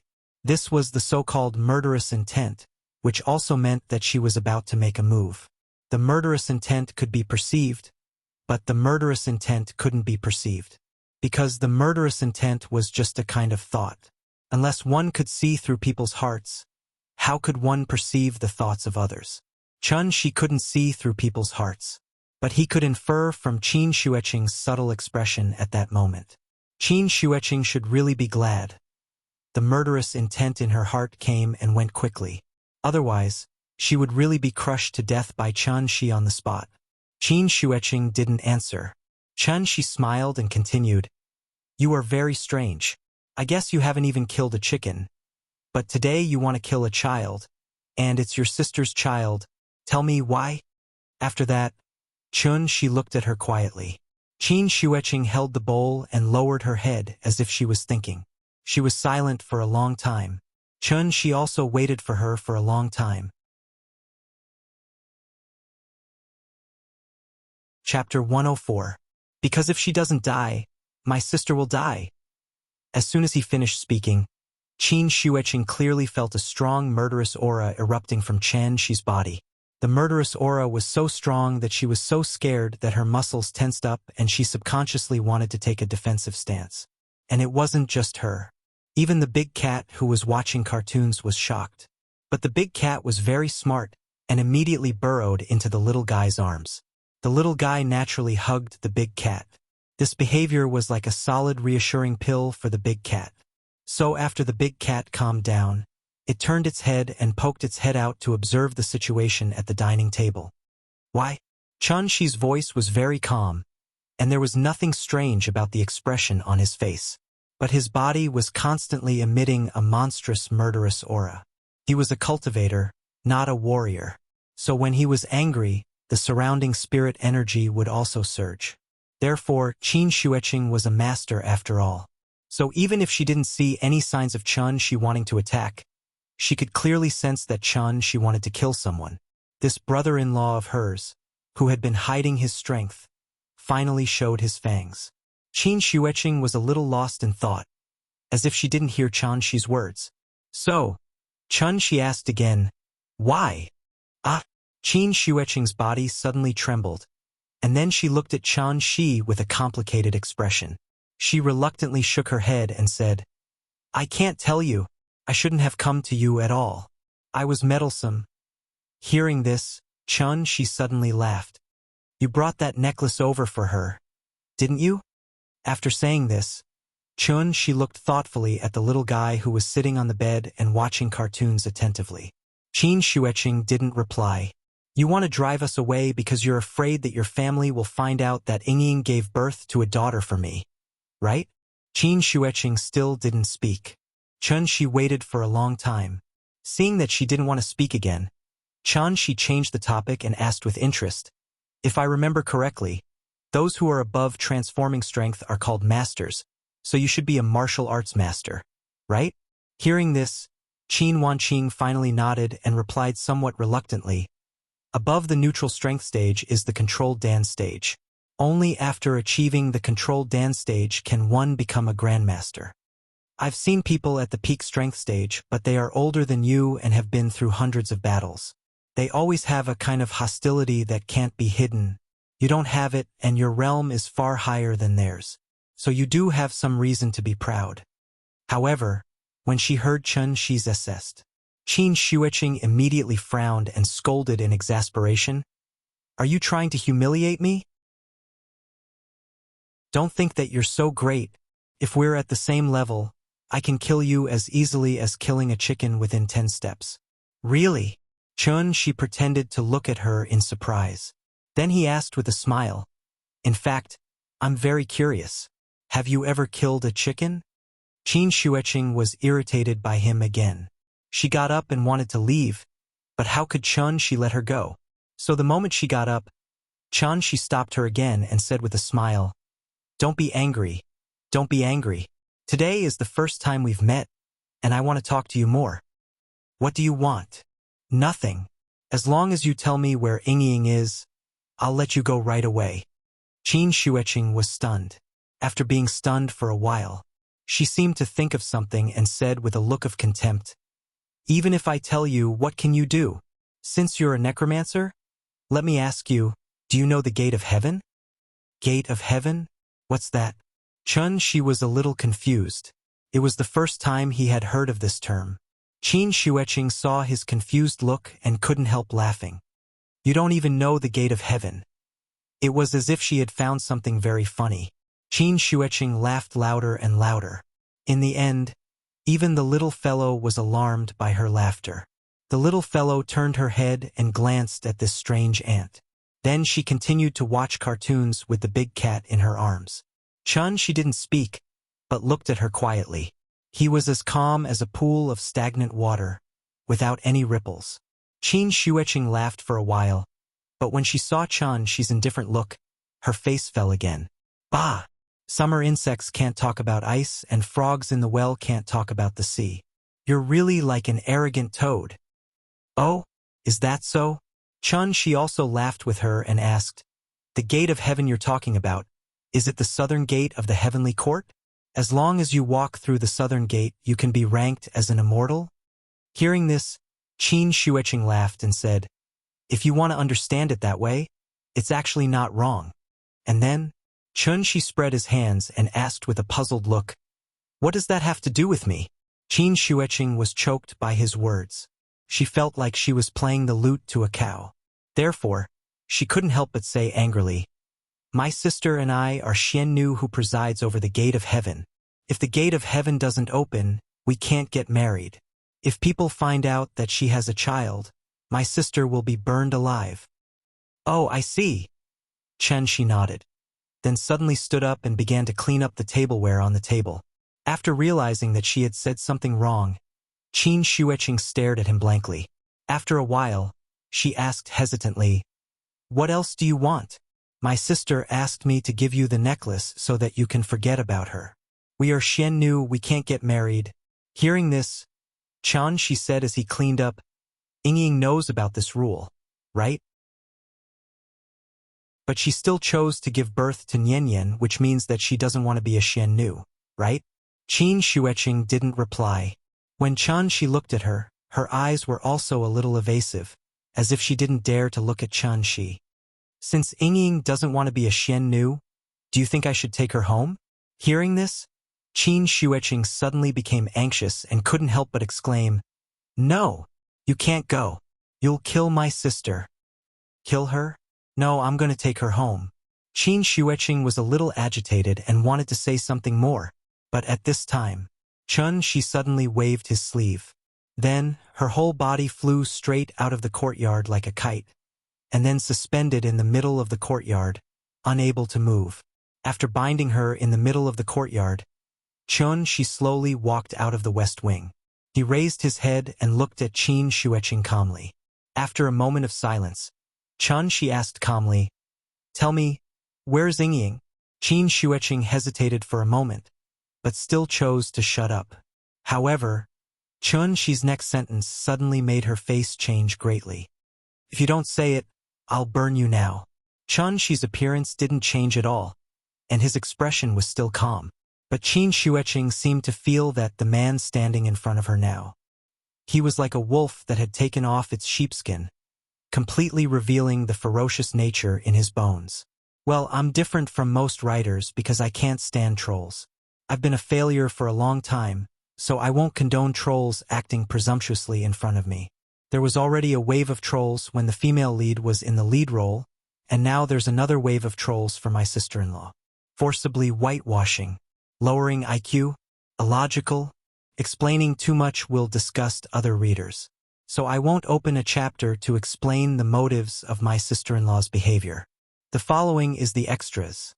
She took the little fellow to play the single-plank bridge. Halfway through, the little fellow felt it was very simple. So she asked Shi to let go of her, and she wanted to walk by herself. Shi couldn't persuade her, so he had to let go of her. The little fellow tried to take a step or two. She found it was very simple, so she was a little proud. She wanted to jump directly to the opposite side. But just as she was jumping happily, her feet suddenly slipped and she accidentally fell down. The little fellow fell to the ground and hurt, and immediately cried loudly, constantly blaming Chen Shi for not holding her properly. Seeing this, Chen Shi had to hold the little fellow tightly, comforting her with a guilty face. Nian, I'm sorry. It's all Dad's fault. Dad didn't take good care of you. Dad apologizes to you. Okay?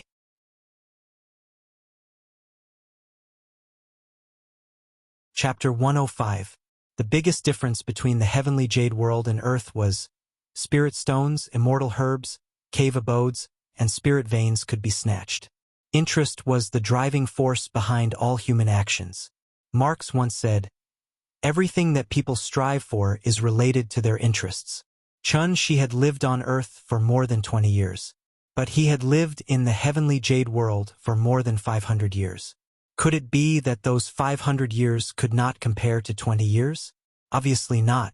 The reason why he did not like the heavenly jade world was mainly because there was a fundamental difference between the heavenly jade world and Earth. Earth was the place where he was born and raised. Chen Shi grew up and matured here. His outlook on life, values, and worldview had formed the most basic framework because of this. So after he went to the heavenly jade world, he always felt that he did not fit in with that world. This was also one of the reasons why he risked his life to return to his roots. 3 years old is old, 7 years old is old. This was a proverb in Wuxia. Although 3 years old and 7 years old was only an approximate number in ancient times, it was summed up by the people of Wuxia after thousands of years of living experience. This sentence seemed very arbitrary, but it was proven to be reasonable by modern science. Man is a very complicated creature. If he really wanted to explore it in detail, he would have to talk about innate determinants and acquired influences. That was too complicated, and Chen Shi was not a thinker, so he would not study too much. He only needed to clarify one thing, and that was, what exactly did he want? Chen Shi did not want longevity, but family happiness. This was his goal and also his pursuit. At the same time, it was the source of his motivation. Nian was already by his side, so Chen Shi swore to make her the happiest child in the world. But Ying was still missing. Without Ying, how could Nian be the happiest child in the world? Without Ying, how would he be able to achieve the family happiness that he pursued?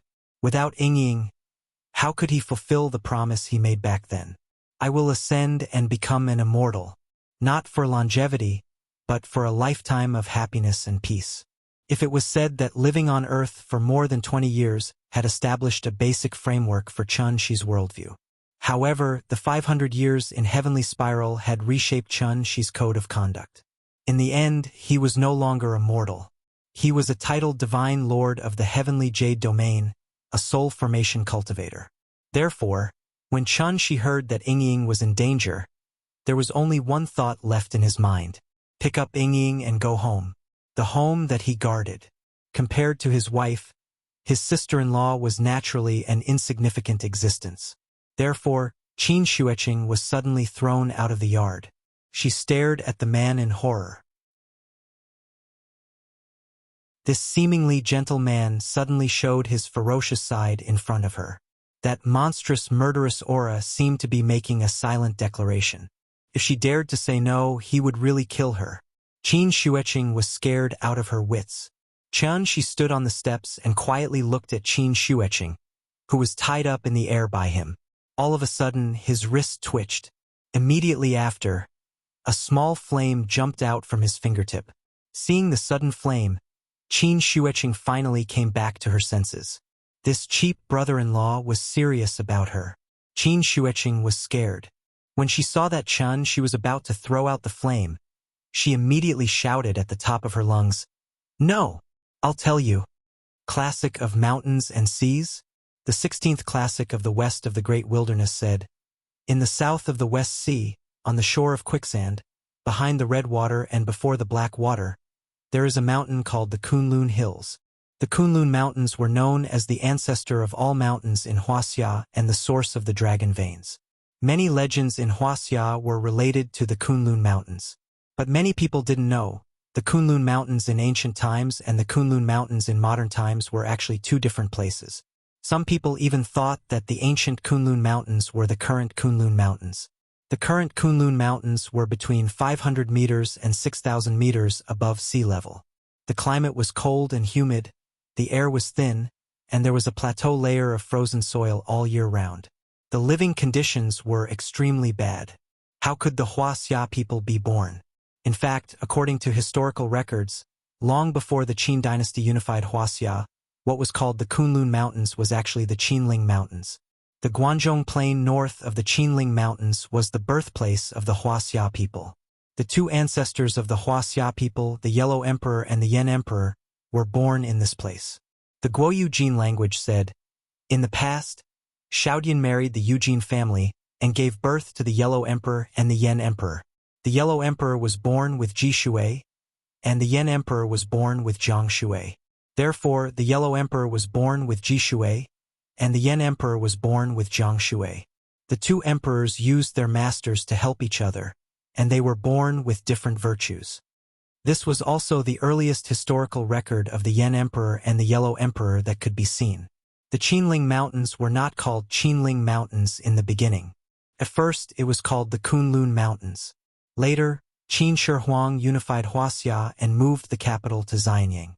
Because the Qinling Mountains stood in the south of Xianyang, the capital of the Qin state, there was a saying, "In the sky in the south of the capital," so it was called Zhongnan, also known as Zhongnan. Therefore, the Qinling Mountains were called Zhongnan Mountains. Later, the Qin dynasty fell, and it was the Western Han dynasty. Sima Qian wrote in the history books, "The Qinling Mountains are the greatest obstacle in the world." At this time, the Qinling Mountains finally had its official name. Kunlun Mountains, Zhongnan Mountains, Qinling Mountains. These were the past and present lives of the Qinling Mountains. Wuxia's dragon vein was actually here, Chang'an, at the airport exit. A family of 3 and a cat. The man was handsome, the woman was beautiful, and the baby was quite cute. Even the cat in the child's arms looked more agile and clever. It stuck its head out and looked at the passers-by. The family of 3 did not look like locals. After getting off the exit, they took a taxi and went straight to the Qinling Mountains. The Qinling Mountains were a huge mountain range across Wuxia. At the same time, it was also the climate dividing line between the north and south of Wuxia. The difference in the lives of southerners and northerners was formed by this mountain range. Every winter, the Guangzhong area north of the Qinling Mountains was bitterly cold. Thousands of miles of ice would be frozen and thousands of miles of snow would fall. People would stay by the fire to get through this cold season. However, the Hanzhong Basin south of the Qinling Mountains was still green with mountains and rivers. This mountain range had a decisive impact on the natural climate of Wuxia. It was also this mountain range that changed the natural pattern of Wuxia. The family of 3 booked a taxi. They were not going to a scenic area, but to a remote town at the foot of the Qinling Mountains. The people of northern Shaanxi were forthright, the people of southern Shaanxi were simple and honest, and the people of Guangzhong were warm. This trip would take more than 2 hours. It was a long journey. The driver wanted to start a conversation several times, but the young couple in the car was like a sulking couple. They did not say a word since they got in the car. There was no other way. Since the guests were not willing to talk, he could only keep his mouth shut silently. The straight-line distance from Chang'an to the Qinling Mountains was only 50 to 60 kilometers. It had not snowed in Chang'an yet, but the Qinling Mountains had already turned into a vast expanse of white. The town they were going to was about 200 kilometers away from Chang'an. When they were about to reach the town, it started to drizzle. The weather was dark and the rain was hazy. There was also a thick fog on the mountain. When they looked up, they could only see a misty expanse. They had made a lot of money on this trip, so the driver was very polite and gave them an umbrella. He was also a little curious about this family of 3, so after he left, he glanced at them through the rearview mirror. There were some raindrops on the rearview mirror. Through the mirror, he saw the family of 3 slowly walking up the mountain path. Going up the mountain on such a cold day? Old man, don't rush me. I really can't write that much. Think about it, you know that I'm here to write books to make money. Do you think I can't live with the money? The background of this book is very large. The foreshadowing has to be linked together, so it's very difficult for me to write it. Please, can you please understand? Even if it's on Baidu, I have to check it one by one. After digesting it, I'll put it into my settings. This chapter contains too much information. I wrote until 3 a.m. last night and woke up at 12 a.m. today. I've only just finished writing it now. After writing it, I still have to wait to be scolded for being a fake. Sometimes I really feel that I've been wronged. Please, I hope you can understand. I've really worked very hard. I'll promote the book for you. There are 3 successful nanny dads on Chidian now. You can also read Nanny Dad's Literary Life and Nanny Dad's Restaurant in Another World. My speed can't be compared to theirs. Nanny Dad's Restaurant in Another World will be a hit. That's something I don't even dare to think about. Although we're all nannies, the things we write are actually different.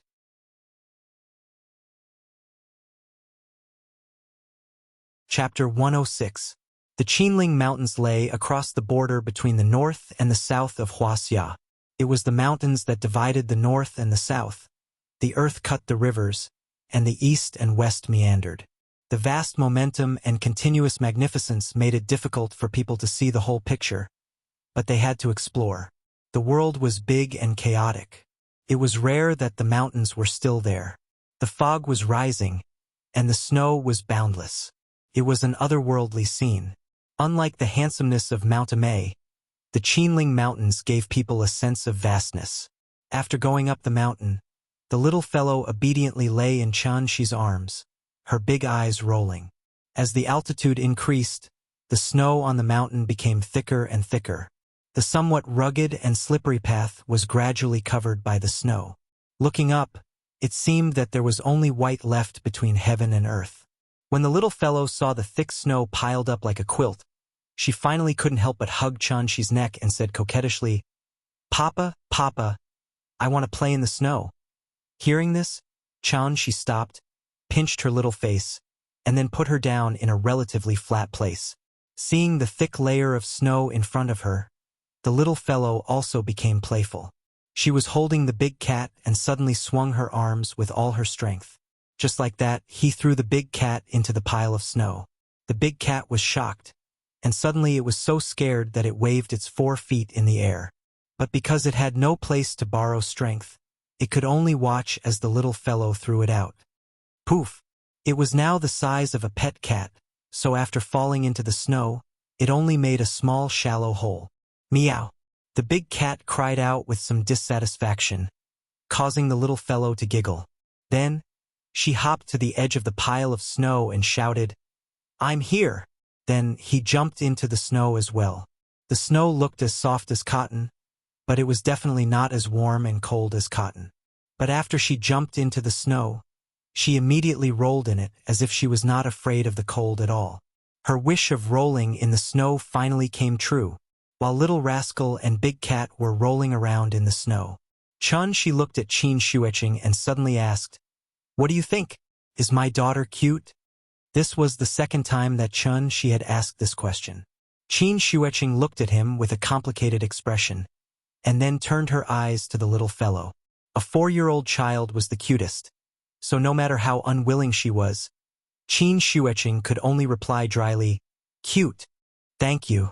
Qianxi smiled and nodded, as if he was very satisfied with her answer. Qin Shuiqing wanted to say something, but when she thought about how Qianxi had threatened to burn her to death, she couldn't help but sulk. She walked to the side alone and sulked. The conversation stopped abruptly. The huge mountain was very quiet. Only the little fellow's shouts could be heard. The cold wind in the mountain whistled, and a series of snowflakes swirled in the sky, drifting toward the foot of Mount Qinling. After playing for a while, the little fellow found that it was really cold, so she ran back. "Papa, it's so cold, so cold." As she spoke, she jumped and shivered. The process of melting snow itself was a process of absorbing heat. When rolling in the snow would fall into the clothes. As soon as it met the body temperature, it would immediately melt into water. So no matter how much she liked the snow, she had to run back to Qianxi to get warm. Qianxi quickly picked her up. As his true essence surged, Little Rascal's body immediately emitted a faint white gas. A stream of warmth wrapped her, and Little Rascal immediately murmured comfortably, "It's so warm. Papa is so warm." When it could freeload food and drink, Big Cat would never be willing to fall behind others.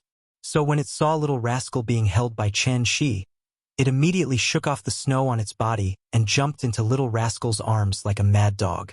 The reason why it was willing to follow Chen Shi was that a trace of Chen Shi's true essence inadvertently leaked out was enough for it to benefit a lot. When the heavy snow closed the mountain, there were no birds in the mountains, and no traces of people could be found. But even a master of peak strength could walk on water, not to mention Qin Xueqing, who was a guru. Perhaps it was because she wanted to compete with Chen Shi. So as soon as she entered the mountain, she stepped on the snow and floated away. In an instant, she had already rushed several meters away. A guru was like a dragon, climbing the mountain like an ape, diving into the water like an otter, and his momentum was like Mount Tai. After being tortured by Chen Shi, Qin Xueqing almost doubted whether she was still a Wu Dao guru. Now that his sister-in-law was willing to cooperate, Chen Shi naturally would not provoke her for no reason, so he followed her leisurely. As the two of them moved forward quickly, they went deep into the hinterland of the Qinling Mountains in the blink of an eye. At this time, Chen Shi also roughly guessed where the mysterious place she was talking about was. Because as they went deeper and deeper, Chen Shi found that the spiritual qi of heaven and earth here was even richer than that of Zongnanhai. It was really a good place for all things to compete. After walking for more than an hour, Qin Xueqing suddenly stopped. Chen Shi looked at the valley in front of her and also stopped, because he knew that Qin Xueqing had something to say. Sure enough, after Qin Xueqing stopped, she turned her head, and the expression on her face showed that she was struggling. Chen Shi waited for her for a moment, then she said in a seemingly annoyed tone, "I was wrong. I shouldn't have brought you here. Even if you kill me now, I won't take you one step further. Without me leading the way, you won't be able to enter, so you should go back. Since we're already here, do you think it's possible for me to go back?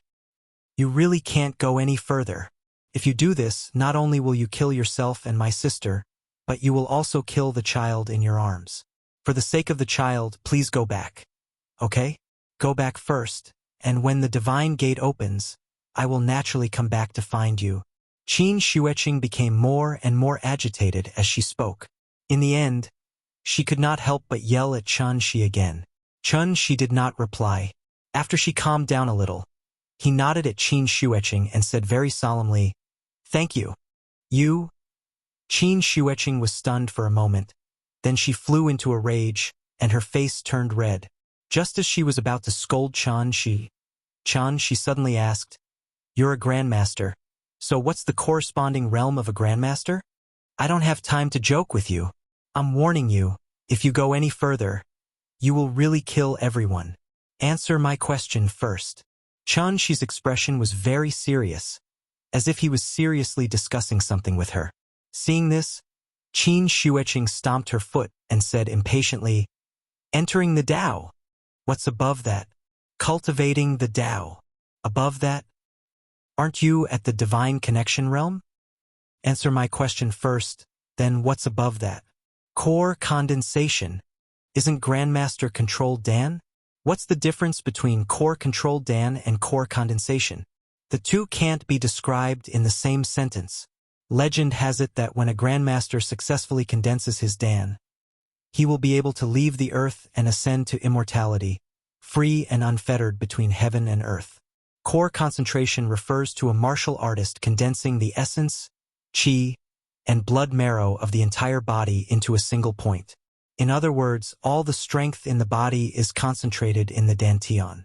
When facing an enemy, the dantian will explode, and the enemy will be killed in a single move. Alright, I have no more questions. After saying that, Chen Shi carried the little fellow and walked towards the valley. Qin Xueqing wanted to reach out and stop him, but when she thought about how she was not a match for him, she could not help but stop. Obviously, Chen Shi had tortured her until she was traumatized. Helpless, Qin Xueqing could only stomp her foot and shout at Chen Shi's back, "I've said it before, without me leading the way, you can't enter." Just as she finished speaking, the scene in front of her stunned her. Chen Shi waved his sleeves lightly, and a door of light rippled like the surface of a lake appeared in front of him. Behind the door, at the entrance of the valley, a stone tablet suddenly appeared in the originally empty space. On the stone tablet were 2 large words written in small seal script.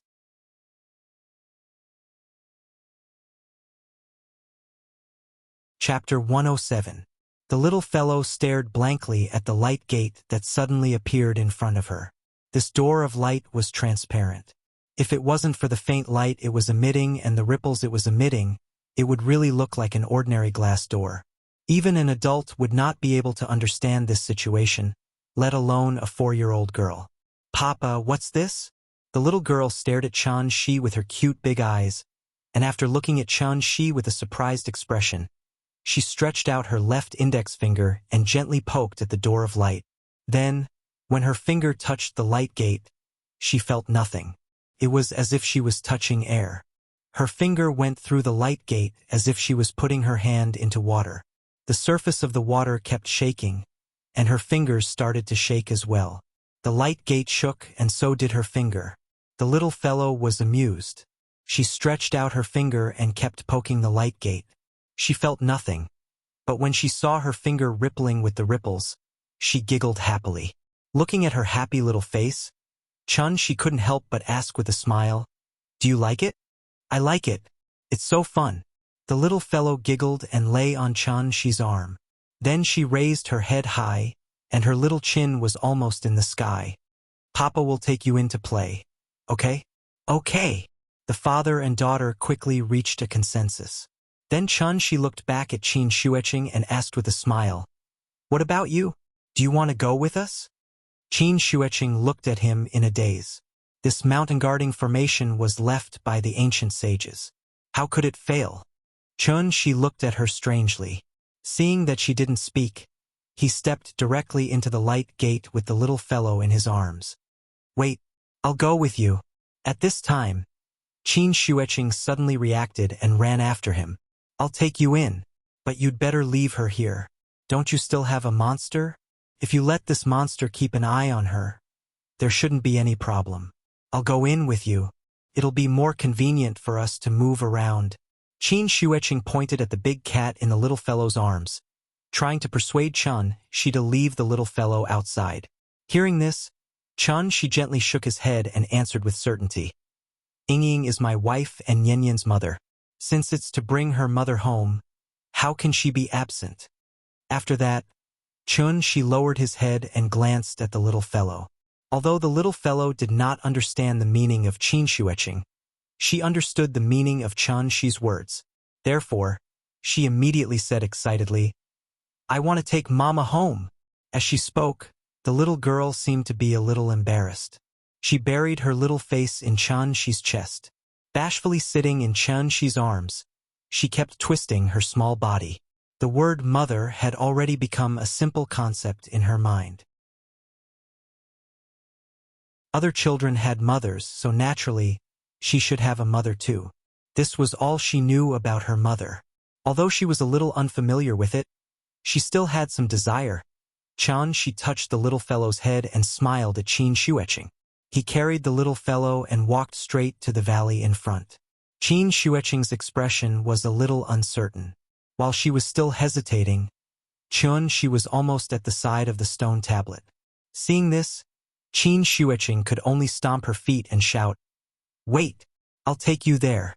After saying that, she also stepped through the door of light. When she stepped through the door of light, it suddenly disappeared. Qin Shueqing looked at the original position of the light door with a complicated expression. After shaking her head, she quickly caught up with Chan Shi. After passing the stone tablet, they entered the valley. A seemingly ancient village suddenly appeared in front of Chan Shi.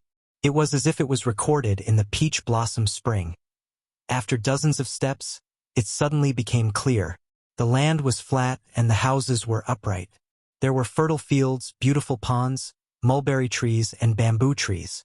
The roads were crisscrossed, and chickens and dogs could be heard. However, it was a pity that it was winter now, and snow was falling from the sky. Therefore, standing outside the village, there was no one at all. Qin Shueqing came from behind. After passing by Chun Shi, she led Chun Shi quietly into the village. This village was actually very big, and there were probably hundreds of families. Qin Xueqing's pretty face was tense, and she was almost in her battle state. Along the way, she had clearly stepped on the snow, but she did not leave any footprints. Looking at her cautious appearance, she was no different from a thief. The village was very quiet. At this time, the little fellow turned her little head and said with some doubts, "Papa, it's so strange here." Her voice was not loud, but in Qin Xueqing's ears, it was no different from a sudden clap of thunder. Hence, she was immediately given a huge fright as every strand of hair on her body stood on end. Qin Xueqing quickly turned her head and glared at the little fellow fiercely. Being glared at so fiercely, the little fellow was a little frightened. She quickly pouted and shrank into Chun Shi's arms.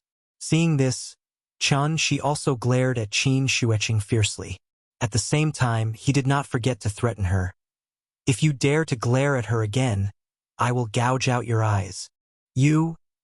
Qin Xueqing was just about to say something, but she immediately realized that now was not the time to quarrel. Therefore, she had to take a deep breath and suppress the evil fire in the bottom of her heart. At this time, Chun Shi ignored her and continued to walk forward. Seeing this, Qin Xueqing suddenly became anxious. She quickly floated in front of Chun Shi and pointed to a side path, indicating that he should go around it. However, Chun Shi did not pay attention to her at all. He carried the little fellow and walked straight ahead. There was a large square in the center of the village. It was about the size of 2 basketball courts. In the center, there was an ancient bronze cauldron about 2 meters high. Because of the heavy snow, the ancient cauldron had been covered with a thick layer of snow. There were even a few icicles hanging from the protruding ears of the cauldron. In the north of the square, there was an old building that looked like an ancestral hall. The door of the old building was closed tightly, and it looked quite solemn and solemn. Chun Shi did not seem to need Qin Xueqing to lead the way. After arriving at the square, he went straight through the square, and then walked quickly up the mountain along a small path in the northwest corner of the square. Qin Xueqing followed behind him, looking nervous. She wanted to say something, but she did not dare to make a sound. She wanted to stop Chun Shi, but she was afraid that she would be made by Chen Shi again. So she had to follow Chen Shi helplessly, constantly looking around, for fear that someone would discover them. Behind the ancestral hall, there was a small hill, estimated to be about 20 or 30 meters high. There was only a winding path to go up. Chun Shi came to the foot of the hill and looked at the small hill thoughtfully. When he saw the circle of walls on the hill, there were some subtle changes in his eyes. Qin Xueqing noticed Chun Shi's strange behavior. Just as she was about to approach Chun Shi and was about to say something to him, Chun Shi suddenly carried the little fellow and flew straight up. Qin Xueqing hesitated for a moment, but it was too late for her to regret it now. So she had to look as if she was facing death calmly and quickly jumped up with Chun Shi. "Again, it's not a matter of money. It's that I really can't write it. Even if I write something, it never reaches the feeling I want. The more I write, the more dissatisfied I am. I delete and rewrite, and still not satisfied, delete and rewrite again. In short, it's up to me if I can get through this. I've forgotten to thank all the bosses for their 10,000 coin rewards. Now that they're all together, thank you to the boss of a mess for your 10,000 reward. Thank you to the boss of Xiaozhongyu for your 20,000 reward. Thank you to the boss of Little Devil Child and Little Urchin for your 10,500 reward. Thank you to Brother Katatsumiri for your 10,000 reward. Thank you to the boss of Sanyu Wu Mengsheng for your 10,000 reward. Thank you to the boss of God with Nothing to Do for your 9,000 reward. Thank you to the boss of Riding a Turtle to the Heavens for your 11,500 reward. Thank you to the boss of Rising Dawn, Withering Summer Flowers for your 10,000 reward. Thank you to the boss of Sanhua Feng for your 10,000 reward.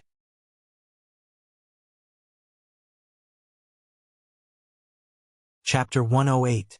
She had already flown with the little fellow once. So this time she didn't seem to be too excited. There was only a small courtyard on the hillside behind the ancestral hall. She didn't fly directly into the courtyard. Instead, he stopped outside the door. Inside and outside the door. Inside and behind the wall. The little fellow seemed to have noticed something. She tilted her head and glanced at Shi, only to find that her father's lips were tightly pursed. He seemed to be a little nervous. So, she wrapped her arms around Shi's neck and slowly pressed her ear against Shi's chest, as if she wanted to hear his heartbeat. She didn't hesitate too much. He waved his arm gently, and the courtyard door opened automatically. Small courtyard, pavilion, stone table, guqin. She was dressed in white, standing in the snow, looking up at the sky in a daze. The woman heard the movement and slowly turned her head to look at the courtyard door. Immediately after, the sorrow on her face turned into astonishment. But after a moment, those astonishment all turned into uncontrollable excitement and anger. She wanted to see that familiar face again, but the tears that she couldn't help blurred her eyes in the blink of an eye. Ying, I'm sorry. She held the little girl in her arms and strode towards her, shrinking the ground into an inch. In a flash, the little fellow curled up in Shi's arms. Although her face was a little timid, her big eyes were still staring straight at the woman in white in front of her. The woman didn't seem to be prepared. In the blink of an eye, Shi, who was standing outside the courtyard just now, appeared in front of her at this moment. This frightened her so much that she couldn't help but take a step back. Ying, it's me. I'm back. She held the little fellow in one hand and pulled her with the other. However, what he got in response was a resounding slap. Slap. The woman didn't speak. After glancing at him, she quickly lowered her head to look at the little fellow in his arms. The tears that had already welled up in her eyes suddenly gushed out crazily, as if a dam had been opened. She no longer paid attention to Shi, but looked at the little guy in his arms. Yin, is that you? The woman looked at the little fellow in Shi's arms. When she saw the little fellow's cute little face, she couldn't help but smile as she cried. She stretched out her trembling hands, wanting to take the little fellow from Shi's arms. However, the little fellow shyly hugged Shi and twisted his body to avoid the woman's hand. That nervous and uneasy look was just like the first time she saw her. When the woman saw the little fellow's confused and nervous expression, she felt as if her heart had been ruthlessly stabbed by a knife. That heart-wrenching pain was almost unbearable. How can she be a mother if she doesn't raise her child? That was why her daughter was so unfamiliar with her when she was already so old. This was retribution. Seeing this, Shi hurriedly said to the little fellow, Yin, call me mommy. Do you remember what mommy looks like? Do you remember that you've been looking at family photos every day? Think about it. This is mommy. The little fellow clutched Shi's clothes tightly. She looked uneasily at the crying woman in front of her. She hesitated for a moment. Then she suddenly stretched out her little hand to the woman and said softly, Mommy. The woman was stunned, as if she couldn't believe her ears. Seeing this, the little fellow raised her voice and shouted again, Mommy, hug! The woman trembled and stretched out her hands again. And this time, the little fellow took the initiative to reach out her hands to her. She stiffly took the little fellow from Shi's arms. The little fellow wrapped her arms around her neck. Seeing that her tears were still flowing, she stretched out her little hand to wipe her face and said very sensibly, Mommy, don't cry. You won't be beautiful if you cry. The woman stared blankly at the little fellow, quietly feeling the warmth from her hands, but her tears still fell uncontrollably. The little fellow wiped her tears. Seeing that she was still crying, she wrapped her arms around her neck and leaned on her body, saying softly, Mommy is a great beauty. Don't cry. You won't be beautiful if you cry. If Mommy isn't beautiful, I won't be beautiful when I grow up. The child was so sensible. The woman suddenly broke down. She hugged the little fellow tightly and slowly squatted on the ground. Her crying was so heart-wrenching, as if she was a Xianglin sister-in-law whose child was taken away by a wolf. It was so sad that it could break one's heart. The little fellow was very sensible. She hugged the woman and comforted her. "Mommy, don't cry, don't cry." As she spoke, she used her little hand to gently pat the woman's back. She stood silently by the side, looking at his lover's crying appearance.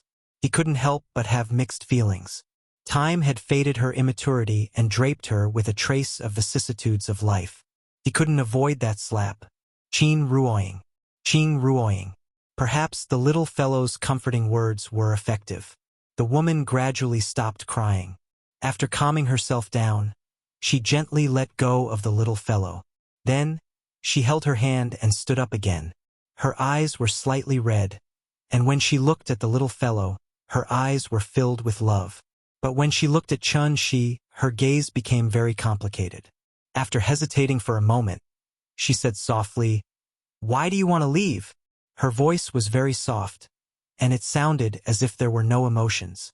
Chun-Shi's heart immediately rose to his throat.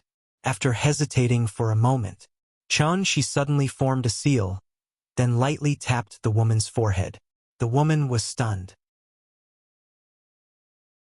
Then, the huge amount of memories crazily rushed into her mind like a tide. Heavenly Jade World. Heavenly Yen Divine Sect. Servant Disciple. Chun-Shi at that time. Hesitation, struggle, helplessness, loss, but most of all, pain. It seemed like a simple move, but because Chun-Shi forcefully used his soul, he immediately suffered a backlash, and he couldn't help but let out a muffled groan. After hearing Chun-Shi's groan, Qin Ruoying immediately reacted and hurriedly shouted, "That's enough!" Seeing him in pain, she couldn't help but cry anxiously. Chun-Shi's first few years of memories in Heavenly Jade World also made her finally understand. What exactly had he experienced all these years? "I miss you so much." Qin Ruoying threw herself into Chun-Shi's arms, then leaned her head on his chest, and tears fell like rain. Chun-Shi gently hugged her. She raised her head and looked at Chun-Shi's face, which had become much paler in an instant, and couldn't help but murmur, "Do you know? After you left, I made a wish." Hearing this, Chun-Shi could only endure the pain caused by using his soul, and reluctantly asked, "What wish?" "I wish that after leaving for half your life, you'll return as a young man." Her gaze was as clear as that day on Middle Mountain Road. There were tears at the corners of her eyes, but she suddenly smiled. Ying's smile was charming. Seeing this, Chun-Shi smiled with her. It was as if he had returned to the summer when he mustered the courage to confess his love. "Everything is as you wish." With that, Chun-Shi gently pulled Qin Ruoying into his arms. He lowered his head and gently kissed those two slightly cold red lips. This kiss was 5 years apart. This kiss was 500 years apart. "From now on, I only wish to be with you for the rest of my life." Qin Shueqing stood outside the courtyard, not daring to enter. When she saw the two of them kissing, she seemed to finally understand something. 2 lines of clear tears kept falling down her cheeks, but the corners of her mouth raised slightly. But at this moment, an angry voice suddenly sounded. "Yuan Qing, what are you doing?" The smile on Qin Shueqing's face immediately disappeared. She retreated to the courtyard, somewhat afraid. And this also alarmed the two of them who were having an intimate moment in the courtyard. Seeing this, Qin Ruoying suddenly remembered something, and hurriedly pulled Chun-Shi to the house next door. "Quick, take Nian and leave first." At this moment, her face was full of panic, and there was no trace of happiness and sweetness on her face. However, at this moment, Chun-Shi gently held her hand and said very gently, "Don't be afraid. I'm here." Qin Ruoying still wanted to say something, but Chun-Shi pulled her into his arms and blocked her words with his mouth. "Papa, you're shameless. Shame, shame, shame." The little fellow was held by Qin Ruoying. As soon as she saw Chun-Shi kissing her again, she immediately giggled excitedly. "Are you crazy? Why are you still here?" Qin Shueqing suddenly rushed over and tried to push Chun-Shi away.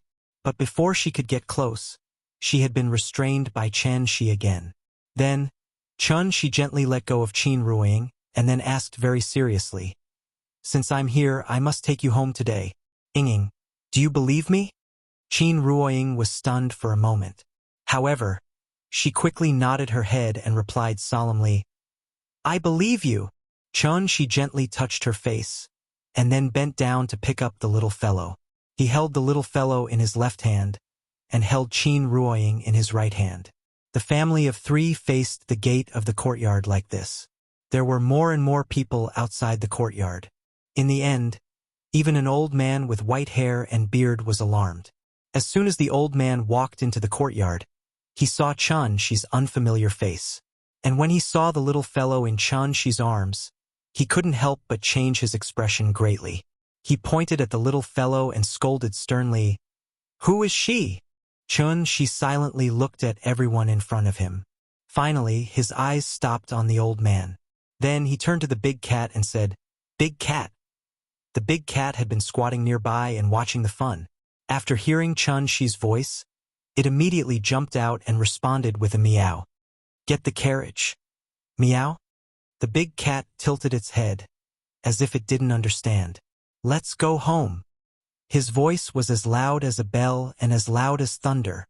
The negative emotions that had accumulated for more than 500 years finally broke out at this moment. This is the last chapter before the release. The next chapter will be released on January 1st, 2018 at 5 o'clock. After the female lead comes out, I think I still have a conscience. Still the same sentence. Don't force people to donate monthly votes and let fate decide. Everyone has a difficult time. If you have money, you can help others, but if you don't, you can help others.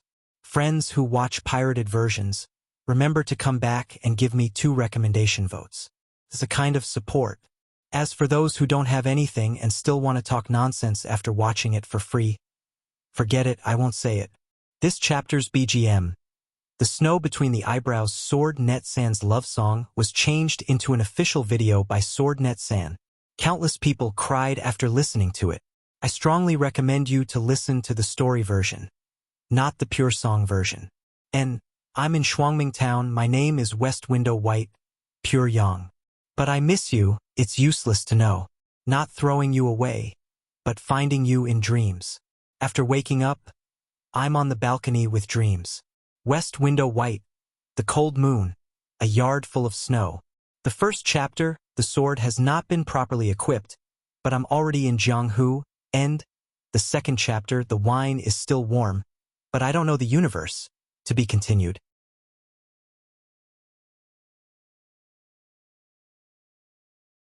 Chapter 109. It's up. Let's not talk about empty words. I'm trying my best to write as much as I can. I've saved a chapter and a half and will publish it after midnight. Anyway, I'll just write as much as I can today.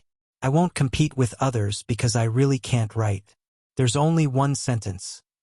I can't give you the quantity, but I can give you the quality. So I hope you can give me your support and understanding. Okay?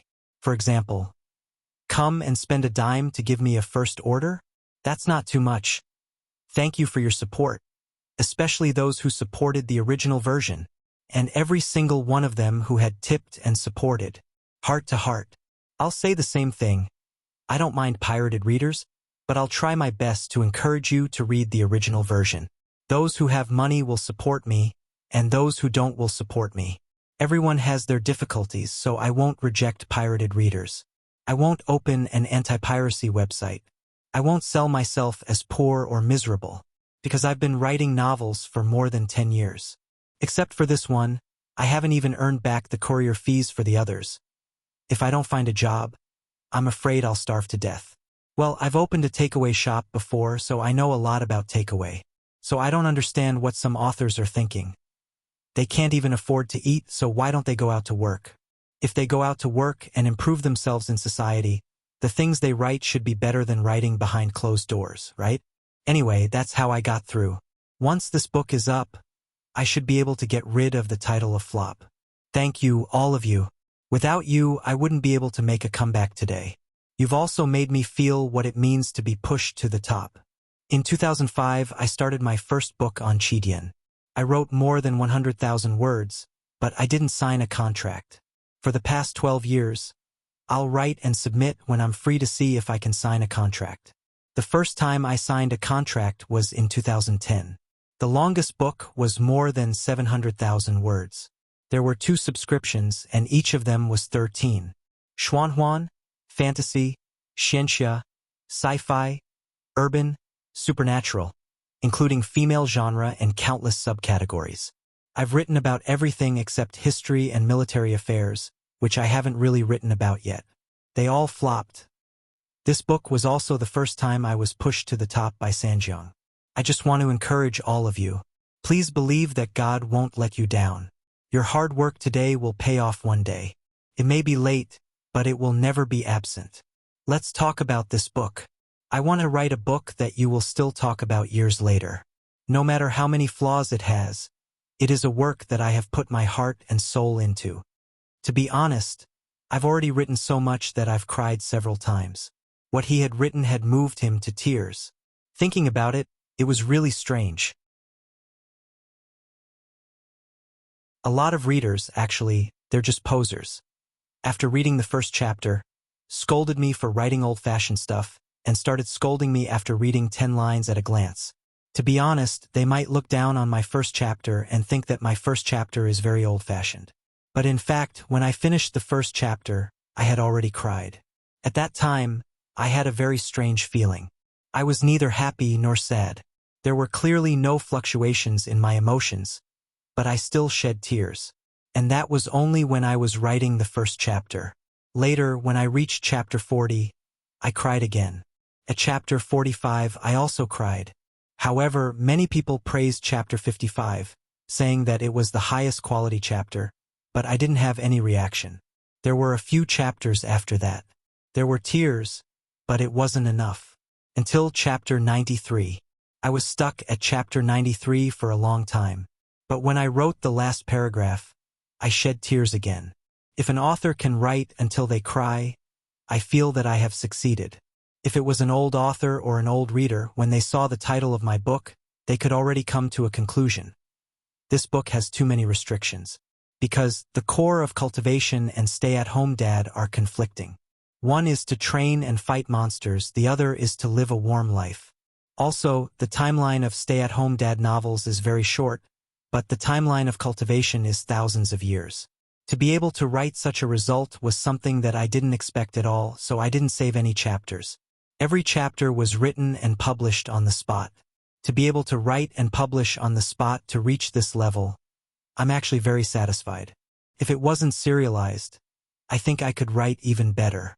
Chapter 107, I'm very satisfied. I hope you leave for half your life and return as a teenager. I didn't dawdle for half a day in vain. From the perspective of making money, chapter 107 shouldn't be a free chapter. If I were to open another book, I would definitely save 200,000 before publishing it. It's too difficult to not save any chapters. Let's talk about the update. I hope you can understand I also want to write more, but I really can't do it. It's not that I'm not working hard, but I've already tried my best. To say something arrogant, I feel that the quality of my book is okay. For example, in chapter 97, when Ning Zhongguo called, I could actually choose to open a branch here and expand it into a complete set of pretentious face-slapping scenes. But I have other plots in my mind. I think the plots in my mind are more meaningful than these face-slapping scenes, so I don't want to write that. This also causes me to write very slowly, because I write every chapter very carefully, racking my brain to think about it. Even if it's a confirmed plot, I will repeatedly think about it because I'm afraid I can't control it. My way of writing also causes a lot of people to just skim through it. They might not even notice some details, of course. Even if you skip some of the key things that I think are the starting point, it won't affect the subsequent reading. This is the charm of online literature. If it's not good, I'll skip it. There will always be something I like. If there's really nothing that attracts me, okay, I'll abandon the book. I'm not an illiterate. I used to write brainless novels. But now, since I've chosen this topic, I have to write it properly. It's really hard to write, much harder than routine novels. So, I'd rather write the background setting that you don't want to see the most, rather than write these small branches. I hope you can understand my thoughts. Please forgive me. 2 chapters a day, try to keep it up. If you can write more, then add more. In any case, it's a serious promotion. In order to cherish this opportunity, I'll nag a bit more. Actually, I really didn't ask for recommendation tickets, rewards, or anything like that, so I'm very sorry for Judgia and everyone's rewards. Other people have to add more chapters for rewards, but I don't have anything here, so I don't dare to ask for rewards or recommendations. It's not that I don't want to, it's that I don't dare. Because I don't have a way to add more chapters. Sorry. I'm very grateful for everyone's support, especially those who have been voting since I started writing tens of thousands of words. There are more and more voting IDs. I can actually see a few familiar ones. It's really deep. I was a failure in the past, so monthly votes are a very distant thing to me. So, even if I've been in a fight before, I've never cared about it. I don't dare to think about it. I'm a failure. Why think so much? The monthly votes are for me to play with. Because I'm too calm. Even after achieving today's results, I still feel like I'm living in a dream. In the past, when I slept, there was still no change in my collection. But now, in the blink of an eye, my collection has increased again. It's all thanks to everyone's support that I can achieve today's results. Thank you. I may focus on different things from other authors. I prefer to pay attention to the reader's comments. So, you often see me in the comments section, or when I open a chapter. I don't care too much about the results, but I care a lot about your comments. So, when I see some people deliberately belittling my hard work, I get very angry, especially those who say that it's highly toxic and has already been appraised. I'm really speechless, but I care a lot about the reader's comments, so I often get angry. One last thing. I'm a pure newbie author. I don't have any achievements from previous books, and I'm writing alone. I don't have any support from old readers, I don't have any author friends, and I don't have any data. My updates are so weak. But I can reach 50,000 favorites at Chidian with 200,000 words. How many are there? Some idiots say that I'm manipulating data. They don't know, but they pretend to know. The number of subscribers, the number of fans, these are all roughly proportional. Whether I'm manipulating or not, any old author will be able to tell at a glance. I have such good results. Why do I need to manipulate my results to court death? Use your poor brain. Since my first recommendation, I've always been the first in the category of new books, category strong recommendation, 6 bands, 3 rivers, bookshelves, strong recommendation. When have I ever lost? I don't have many recommendations because I'm a newbie and it's a city category, so it's hard to get a recommendation, and the editor didn't give me any extra recommendations. So, thank you for your support, brothers. Without you, I wouldn't have achieved today's results. Thank you for giving a failure for more than 10 years a chance to make a comeback. Thank you. December 31st, 2017. Yours truly. Happy New Year. I hope that in the coming year, you and I will still be side by side. VIP Book Group 517861243.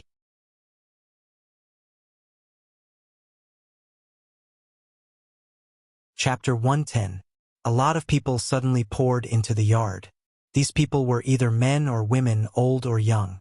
They stood near the gate of the yard, looking at the family of 3 in the yard with unkind expressions. An old man with white hair and beard pushed the crowd out. When he saw Chun-Shi holding the child in one hand and holding Qin Ruoying in the other, he was so angry that even his beard trembled. The old man's eyes flashed with a trace of fierceness. He pointed at the little fellow and said angrily, "Who is she?" In fact, did he still need to ask? So no one answered his question. Chun-Shi held Qin Ruoying's hand. He felt that Yingying's hand was a little cold. So he gently squeezed her hand, indicating that she should not be afraid. Although encouraged by Chun-Shi, Qin Ruoying still did not dare to look at the old man directly. She lowered her head slightly and bit her lips tightly. She seemed to be a little scared. After the old man finished asking, he kept staring at Qin Ruoying. However, Qin Ruoying did not dare to look at him at all.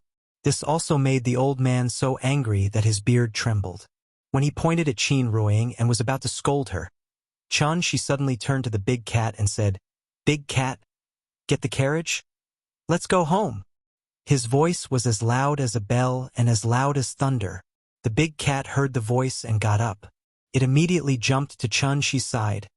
and its body expanded rapidly. The deep cloud ink leopard showed its fangs. This sudden change also startled the old man, and a trace of surprise appeared on his face. He looked at the big cat and said with some surprise, "Monster!" The big cat suddenly changed back to its original form, and many people at the gate of the yard were frightened. Some people even immediately left the yard. However, the old man was only stunned for a moment. Then he suddenly burst out laughing. "Our village has never had a mountain guardian spirit beast. This old man has been traveling for more than 10 years but still couldn't find one. I didn't expect that today. I would find it so easily." The big cat crouched beside Chun-Chi's feet and assumed a pouncing posture. This old man made it very unhappy, so it immediately roared at the old man. "Meow!" The old man laughed and took a step forward. But at this time, a figure suddenly flew over from the mountain.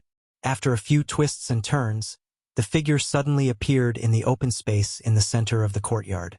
This was a middle-aged man who looked to be in his 40s. His temperament was refined, and he had a scholarly air about him. "Third uncle." After the man arrived, he respectfully bowed to the old man. The old man glanced at him with some displeasure, but he still stopped. He flicked his sleeve and scolded, "Look at your good daughter." Hearing this, the middle-aged man slowly turned around and looked at Chun-Chi. After seeing him turn around, Qin Ruoying couldn't help but shout nervously, "Dad?" The man was Qin Yongyan. Qin Yongyan silently looked at Qin Ruoying, and then looked at Chun-Chi. Finally, his eyes fell on the little fellow in Chun-Chi's arms. The little fellow was lying in Chun-Chi's arms. Seeing Qin Yongyan looking at her, the little fellow was embarrassed and hid her little face in Chun-Chi's arms.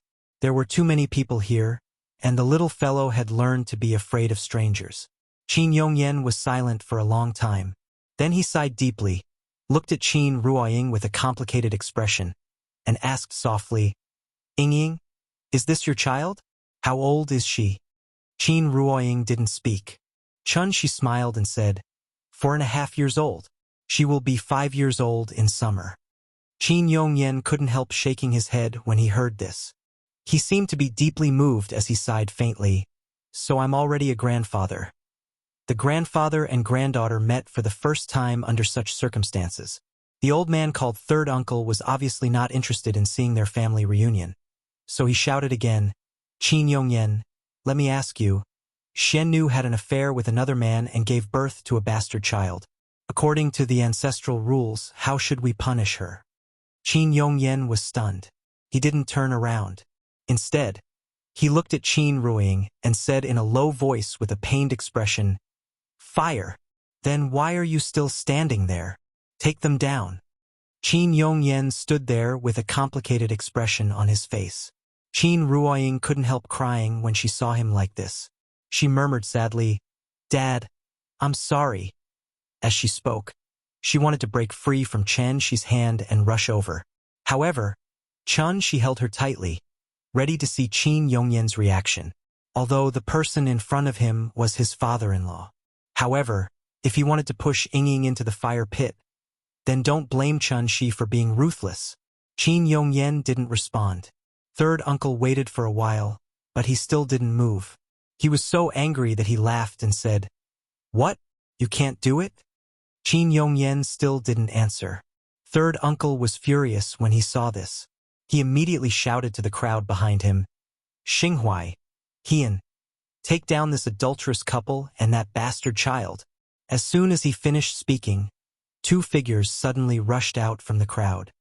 "Old Qin, third uncle has given the order. Sorry to offend you. Zhao Xinghuai, Li Hoan, and Qin Yongyan. The 3 of them were the best of their generation, and it was hard to tell who was the better one. The stranger in front of them was obviously Qin Yongyan's son-in-law, and the girl was his granddaughter.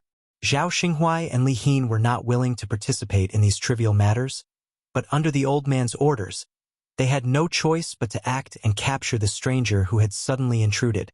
The 2 of them jumped out of the crowd and went straight to Chun-Chi. However, Qin Yongyan suddenly turned around and stood in front of them. Then he directly hit Zhao Xinghuai's back with his palm. Old Qin, you? Zhao Xinghuai didn't expect that Qin Yongyan would dare to attack him in this situation. He was caught off guard and had to take the hit. Li Hoan saw this and immediately supported Zhao Xinghuai. Then he started to fight with Qin Yongyan.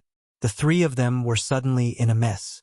Chun Shi saw this and immediately said to the big cat, "Big cat, go and help him." Meow. The big cat joined the fight. Li Hoan was forced to turn around and fight, which immediately relieved the pressure on Qin Yongyan. The big cat was a monster in the awakening realm, which was equivalent to the foundation establishment stage of cultivators. However, Li Hoan could fight with the big cat without being at a disadvantage. This also allowed Chun Shi to have the most direct judgment of their strength.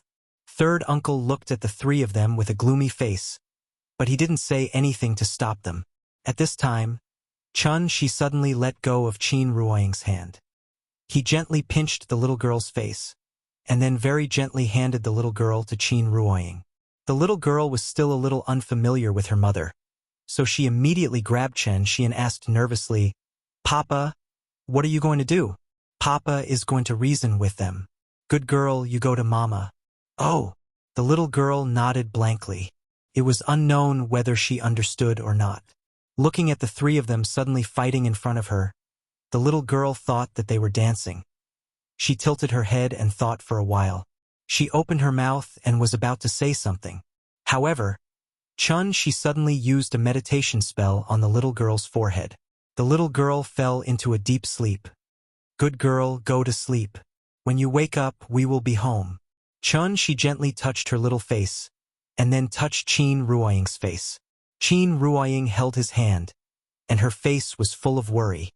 But at this time, Chun Shi said to her with a smile, "I'll take you home." Qin Ruoying was stunned. "Yes." She nodded heavily and hugged the little guy in her arms even tighter. Chun Shi took back his hand, turned around and took a step forward. Behind him, it was his wife and child, and his sister-in-law who couldn't speak or move and could only be anxious. In front of him, it was a group of strangers led by the old man. The old man looked at him and was about to ask someone to take him down. Chun Shi suddenly opened his mouth and said two words softly. "Sword, come." He raised his right hand and grasped in the air. The wind and snow all over the sky seemed to hear his call. Like a dragon dancing, the wind and snow came with great momentum. The snow floated to Chun Shi's hand and instantly condensed into ice. In the blink of an eye, a 3-foot-long sword condensed by ice appeared in his hand. With the sound of a sword, the wind and snow came. "I stand with a sword. With frost and snow as my sword, I dare to be the enemy of the world. I give you quality, and you give me support and understanding. Okay?"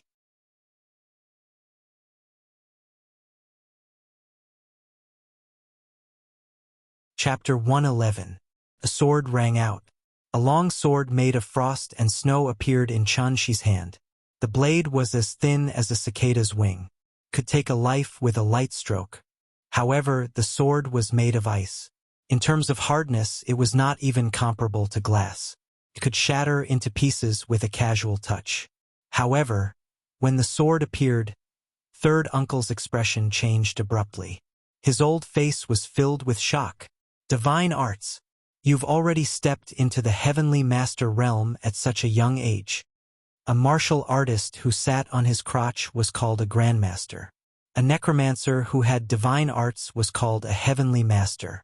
Both of them were titles, but the meaning they represented was completely different from one another. The great Tao was like mercury flowing down the ground.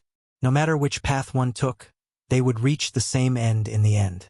Therefore, if the two were compared, a heavenly master was in existence 2 whole realms higher than a grandmaster.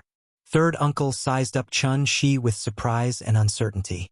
No matter how he looked at him, this man was about the same age as Qin Ruoying. However, he was actually an illuminating god necromancer. Third Uncle was still in shock and uncertainty. However, Chun Shi took another step forward and shouted coldly, "Who's coming? Who's coming? Who dares to come?" He stood proudly with his sword. With frost and snow as his sword, his aura suddenly rose. It was as if an ordinary young man had suddenly become a peerless swordsman who looked down on the world. A cyclone suddenly appeared in the sky above the courtyard. The wind and snow were also expelled from the courtyard by that invisible cyclone. Even the snow stopped falling in this courtyard. The martial Dao was about aura. When facing an enemy, if you lost your aura, you had already lost by 3 points. Chun Shi's aura was so strong that it was overbearing. Third uncle, on the other hand, couldn't figure out his background. However, the old man was very cunning. Since he could not figure out his background, he immediately looked behind him. He did not say anything. A middle-aged man immediately walked out. This middle-aged man was muscular and only wore a single shirt in the middle of winter. After walking out of the crowd, he spat on the ground and said disdainfully, "How dare you be so impudent here, you?" However, before he could finish his sentence, Chun Shi interrupted him. Without even looking at the man, he coldly said, "You're not worthy." The man was taken aback. He was so angry that his entire face was distorted. But at this time, Chun Shi suddenly waved his arm, and an invisible force suddenly shot out. The man immediately spat out a mouthful of blood and was sent flying. "Zhao Laosi, are you okay?" If the person behind him hadn't caught him in time, he would have fallen heavily to the ground. Zhao Laosi kept spitting out blood and couldn't say a word.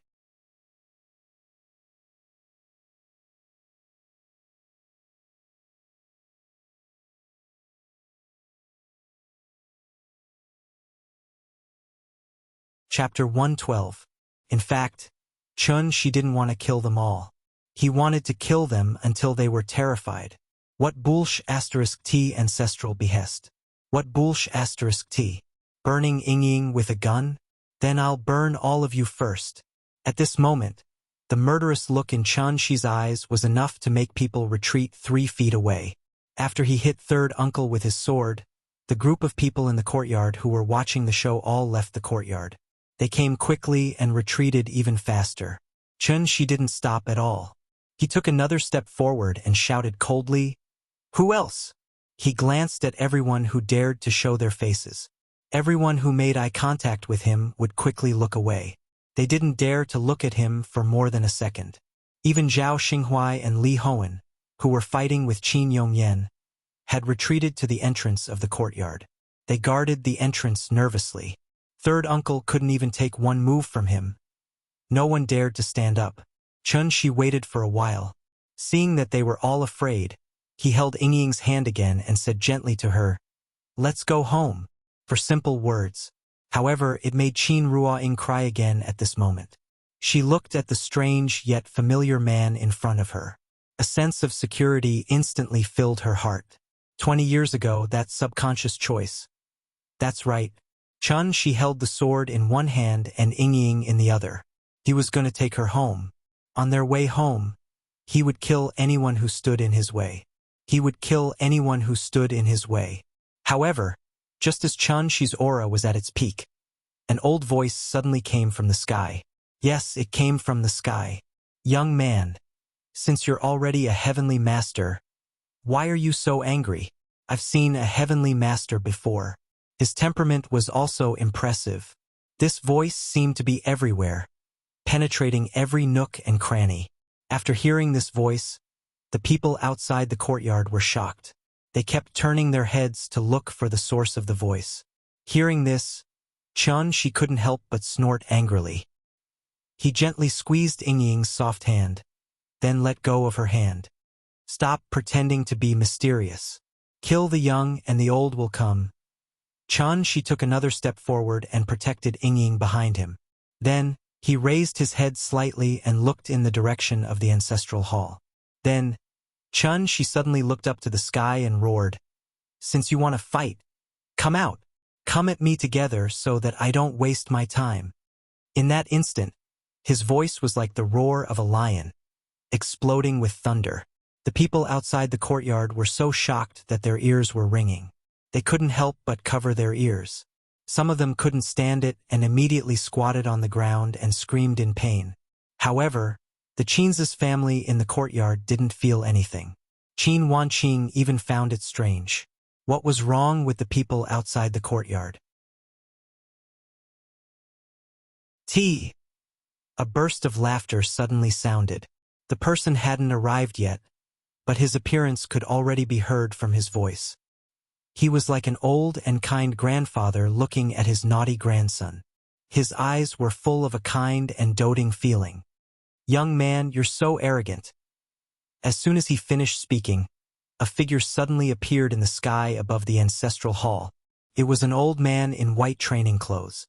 He looked old and clumsy, leaning on an elm walking stick.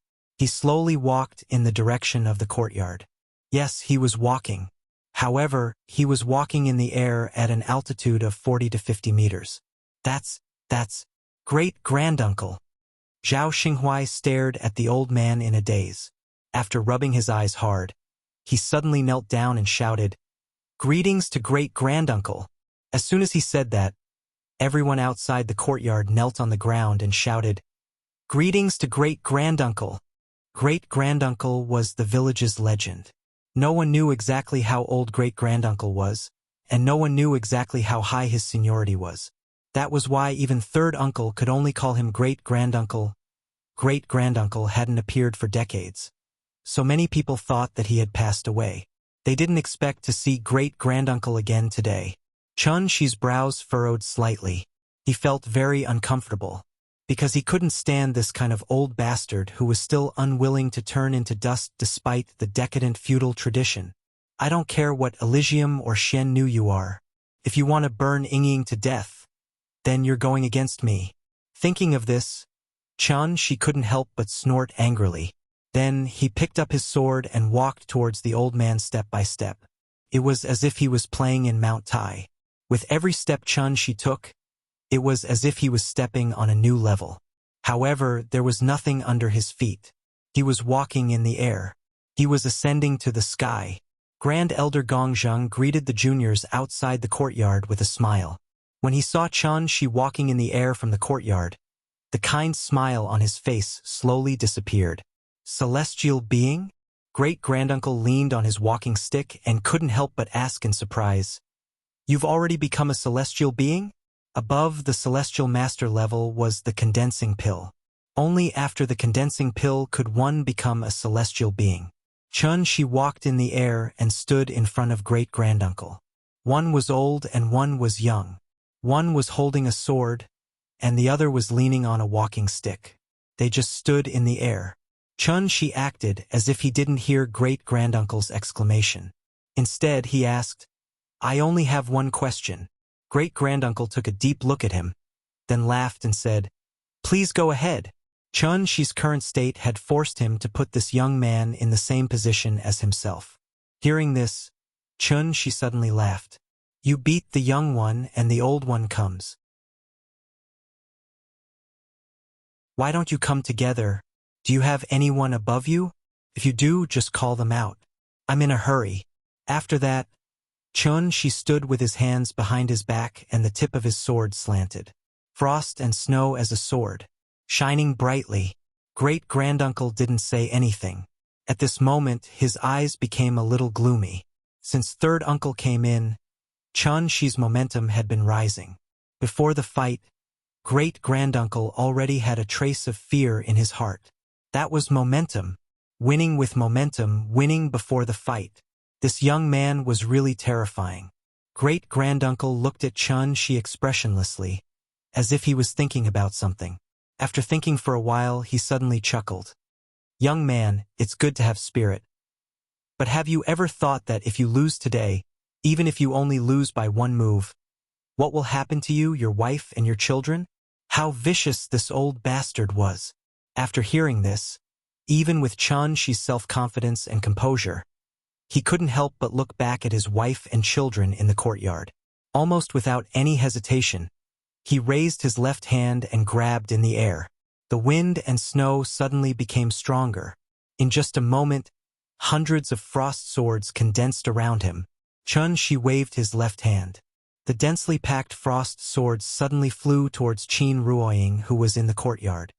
Buzz! The long swords broke through the ground. bringing with them a burst of crisp sounds. With Qin Ruoying as the center, the dense frost swords were inserted into the ground one after another.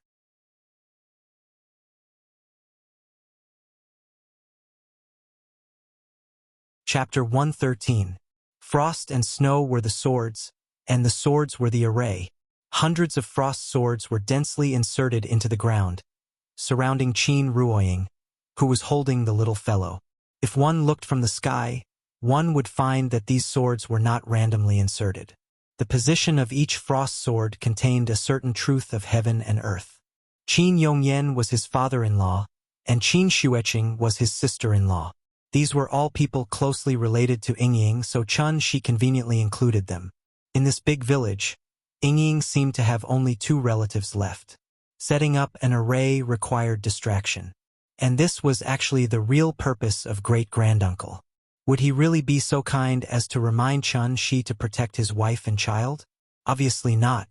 Great-granduncle was just breaking Chun Shi's momentum. He grasped the lifeline and broke the momentum with one word. Even a snake should be hit where it hurts, let alone a person. In great-granduncle's eyes, Chun Shi came leisurely in the sky with a shocking sword momentum. Chun Shi's own momentum had reached the realm of perfection. Just like Shimen Chueshue on the top of the Forbidden City, one man with one sword, his momentum was natural. But Chun Shi was not Shimen Chueshue after all. He was more like Yi Guqing with a fatal weakness. That was Yingying and Yanyan. Great-granduncle cleverly grasped Chun Shi's weakness. So he broke his momentum. Great-granduncle couldn't figure out Chun Shi's realm. But that was not important. If the winner could be decided only by the realm, then what was the point of fighting? They could just compete with whose realm was higher. A lion would use all its strength to hunt a rabbit. If a warrior at the peak of obvious strength used the right method, he might be able to kill a warrior at peak strength. That was martial arts. In a battle between masters, the winner could be seen in an instant. So when Chun Shi was distracted to set up a defensive array for Qin Ruoying, great-granduncle took action. He suddenly grabbed his walking stick and swung it at Chun Shi. This dragon-headed walking stick was his weapon. With the support of grand-uncle's strength, the dragon head at the top of the crutch seemed to come alive. It was like a dormant black dragon had suddenly woken up. Wrapped in a streak of white light, it suddenly blasted toward Chun Shi with shocking power. Hibernating dragon, roaring 1,000 mountains. The clouds in the 8 directions moved, and the 4 directions surrendered. Grand-uncle's sneak attack was very sudden. Chun Shi had turned around to set up the formation and had not yet turned around. He struck out with his staff, aiming at the back of Chun Shi's head. It was no different from Third Uncle's previous behavior. However, he was a little smarter than Third Uncle. He knew that he had to break the momentum and cause his opponent's mind to be disturbed before he made his move. However, no matter how astute great-granduncle was, he was still wrong about one thing. That was, he had underestimated Chun Shi's strength. It was not an overestimation, but a far underestimation. The obvious strength stage could indeed kill the transforming strength stage.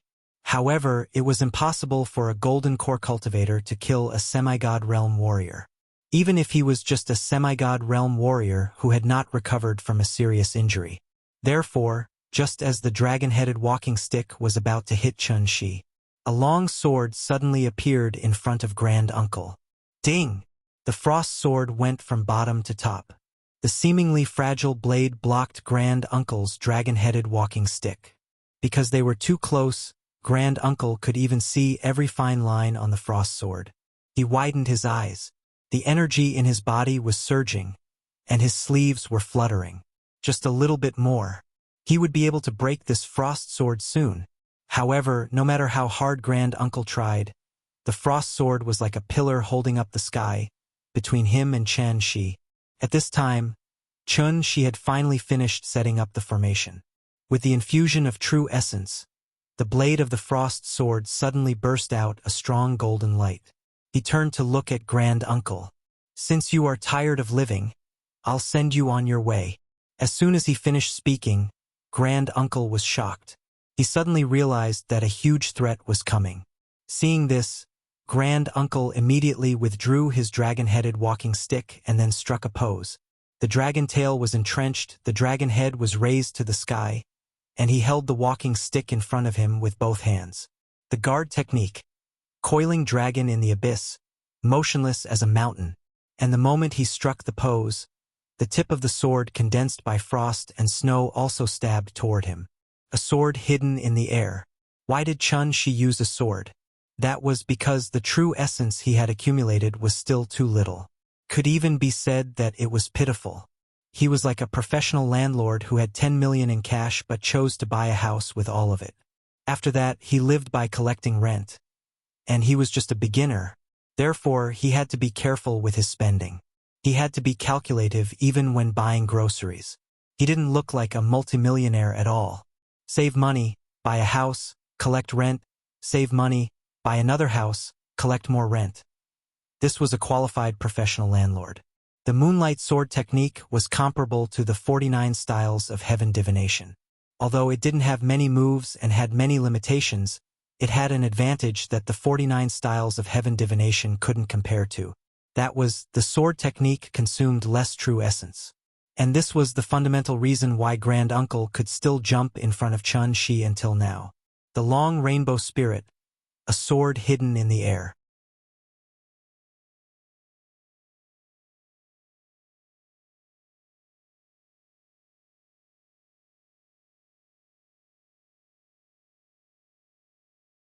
He smiled and comforted her.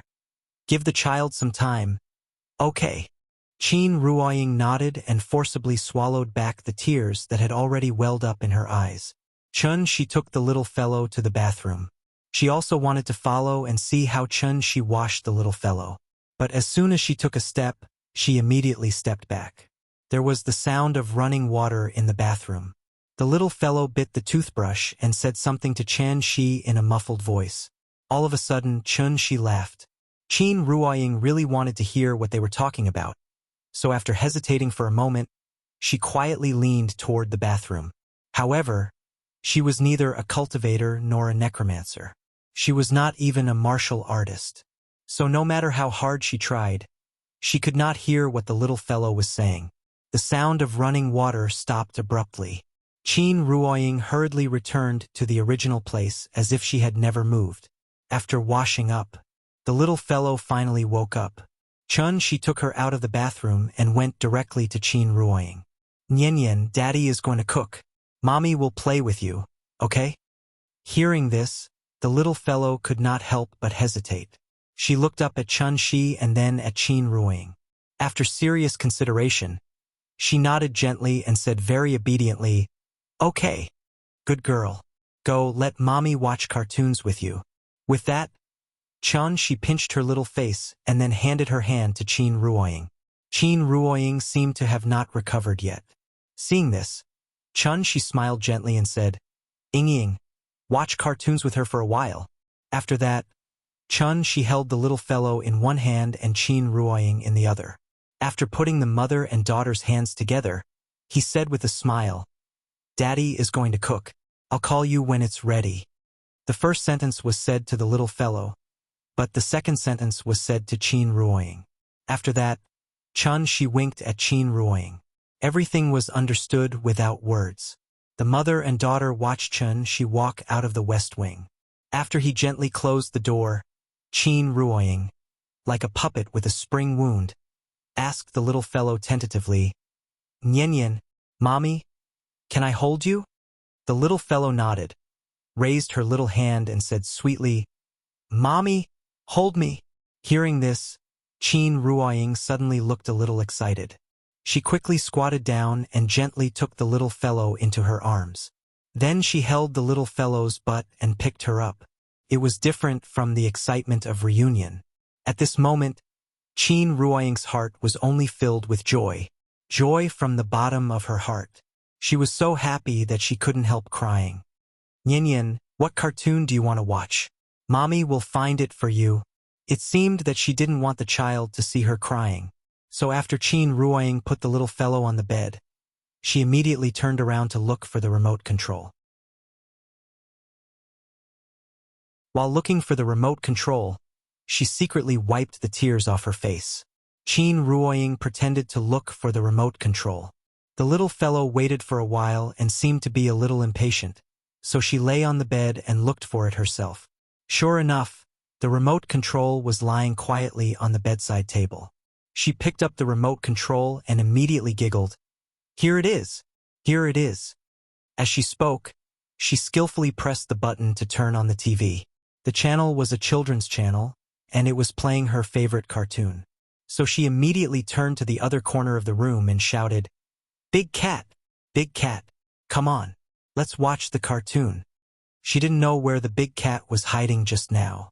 But after hearing the little fellow's call, it immediately came out, turned into a black shadow, and drilled into the little fellow's arms, and obediently watched the cartoon with her.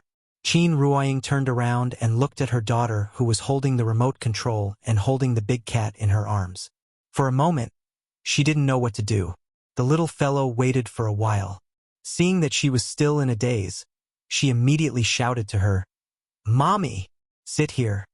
As she spoke, she patted the quilt beside her.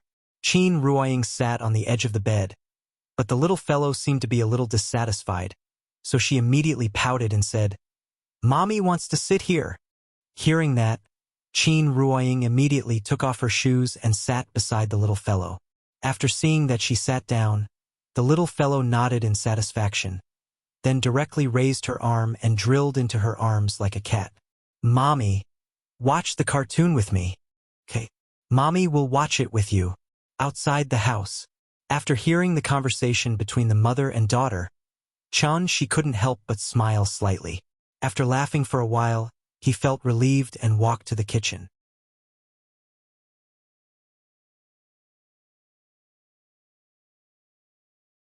Chapter 115.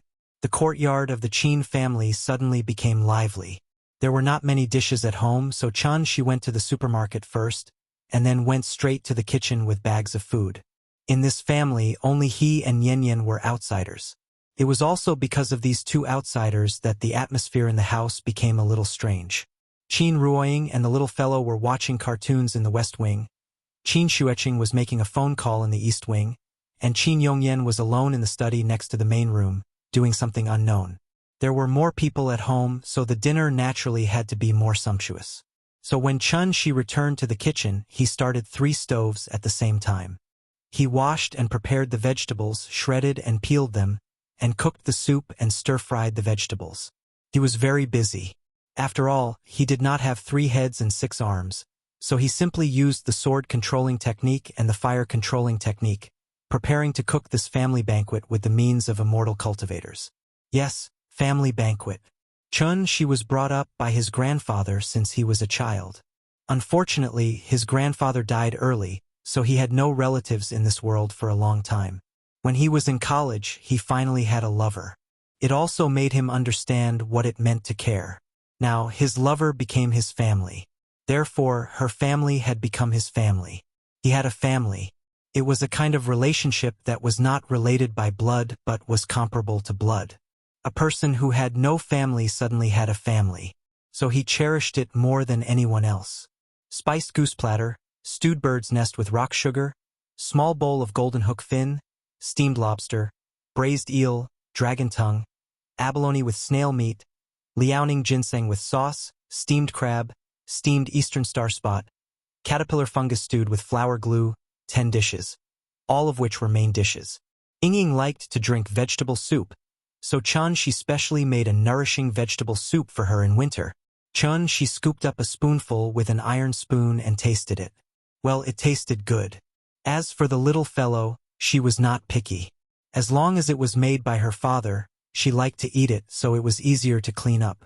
Because he didn't know what his father-in-law and sister-in-law liked, she couldn't cook a dish for them for the time being. Because it was winter, before 6 o'clock in the evening, the sky of Shangjing was completely covered by the curtain of night. Tens of thousands of lanterns lit up the sky without night. 10 li of beautiful gauze filled with fragrance. The lights in the Qin family's courtyard were also turned on. There were many dishes today, so they could only eat in the main hall.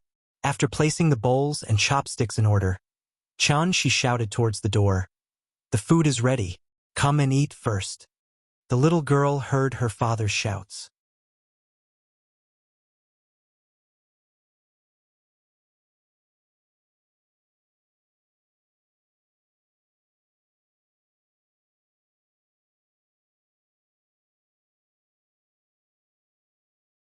As long as it's reasonable, I'll agree to it.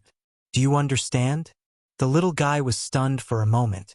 After hesitating for a moment, she nodded gently and replied weakly with a pout. Okay. I won't lie. Good girl. She pinched her little face. At this time, Qin Shueqing also walked into the main hall. After seeing her sit down, she turned his head and looked in the direction of the study. To be honest, he still hadn't decided what kind of attitude he should use to face Qin Yongyan. Since ancient times, the relationship between father and son-in-law was slightly better than the relationship between mother and daughter-in-law. But this didn't mean that there wouldn't be conflicts between father and son-in-law. As the saying goes, the more a mother-in-law looks at her son-in-law, the more she likes him. However, there was no uniform way for a father-in-law to look at his son-in-law. Perhaps it was because mature men were more reserved, so they would hide some of their thoughts in their hearts and wouldn't make a conclusion easily. Even if they liked or disliked him, the father-in-law wouldn't easily express it. Before arriving home, Qin Ruoying proposed to eat outside, but she said that he wanted to let her try his cooking. Qin Ruoying couldn't persuade him, so there was this sumptuous meal in front of her. In fact, eating wasn't the main point. Meeting Yingying's father officially was the main point of this dinner. Chen Shi and Qin Yongyan, this father-in-law and son-in-law, had a very subtle relationship. Nianyan was already 4 years old when Qin Yongyan just found out that he had a granddaughter. And as his son-in-law, Shi showed his invincible power in the village in the morning, showing his absolute power that was beyond imagination. Everything that happened, what kind of experience would Qin Yongyan have? Shi couldn't imagine it from his perspective. After all, he wasn't involved. Anyway, what's done is done, and he had finished eating. His father-in-law couldn't possibly ask him to spit it out, right? After waiting for a while, Qin Ruoying and Qin Yongyan arrived. As soon as they walked into the main hall, Shi was about to get up and greet them. Like Qin Shueqing, Shi still hadn't figured out how to address Qin Yongyan. Yingying wasn't his legal wife after all. They were already engaged, so it wouldn't be good to call him dad directly. Nianyan was already 4 years old, and she was still calling him grandpa sweetly. But he was calling Qin Yongyan uncle. Wouldn't that seem too distant? How should he address him? It was so annoying. Even an immortal would worry about such trivial matters. While Shi was still worrying, Qin Yongyan's reaction immediately eased Shi's awkwardness. Qin Yongyan followed Qin Ruoying into the main hall. Seeing that Shi was about to get up, he immediately stopped Shi and then said with a smile, "You've worked hard. Sit down." After that, he directly sat down at the head of the table in front of the red sandalwood carving table. After waiting for so long, the children must be hungry. Let's have a taste. Is the master's cooking as good as his swordsmanship? Qin Yongyan said with a smile, but quietly made a small joke with Shi. As soon as he said that, Qin Shueqing's hand, which was about to pick up the chopsticks, suddenly trembled. She was a Wu Dao guru, but now even holding a pair of chopsticks was trembling. It was easy to imagine how complicated her feelings were right now. After all, she wasn't as shrewd and calm as Qin Yongyan. After secretly glancing at Shi, she picked up the chopsticks and directly started to eat. At this time, Shi got up and pushed the small bowl of golden wings to Qin Yong, and then said with a smile, "Sorry to make a fool of myself. This small bowl of golden wings is my specialty. Would you like to have a taste?" "Haha. Then I won't stand on ceremony. Please." A seemingly ordinary family feast began amidst this harmonious atmosphere. During the banquet, Qin Yongyan kept chatting with Shi about various trivial matters. Qin Ruoying was responsible for serving the little girl. Only Qin Shueqing was restless and felt very awkward. After finishing the rice quickly, she immediately got up and said, "I'm full. Uncle, sister, Take your time. After that, Qin Xueqing turned to leave. However, at this time, Qin Yongyan suddenly stopped her and asked with a smile, Xueqing, did you talk to your father on the phone? Qin Xueqing nodded and replied, yes, they will come back after a while. Oh, okay. Qin Yongyan nodded, but then suddenly pointed to her seat and said with a smile, there are guests at home. You can be considered as half the host here. Don't be in a hurry to leave. Sit down for a while. Ah! Qin Xueqing looked at Qin Yongyan with a little surprise. Seeing that he was looking at her with a smile, Qin Xueqing couldn't help but hesitate for a moment, and then reluctantly sat down again. She glanced at Qin Xueqing. After seeing her sit down, he suddenly said to Qin Yongyan, Uncle Qin, sorry for calling you like this. Hearing this, Qin Yongyan immediately turned to look at Shi. He still had a smile on his face. He just looked at Shi with a smile and didn't say anything. Seeing this, Shi also smiled. He gently held Qin Ruoying's hand under the table, and then said with a smile, Nianyan is already 4 years old, but I still owe Yingying a romantic wedding. So, I hope to hold this wedding for her under your witness. What do you think? Can you? Before Qin Yongyan could answer, Qin Ruoying had already turned her head and looked at Shi in a daze. Wedding. She really never thought about it. She had actually been keeping this matter in her heart. Drinking wine and growing old together.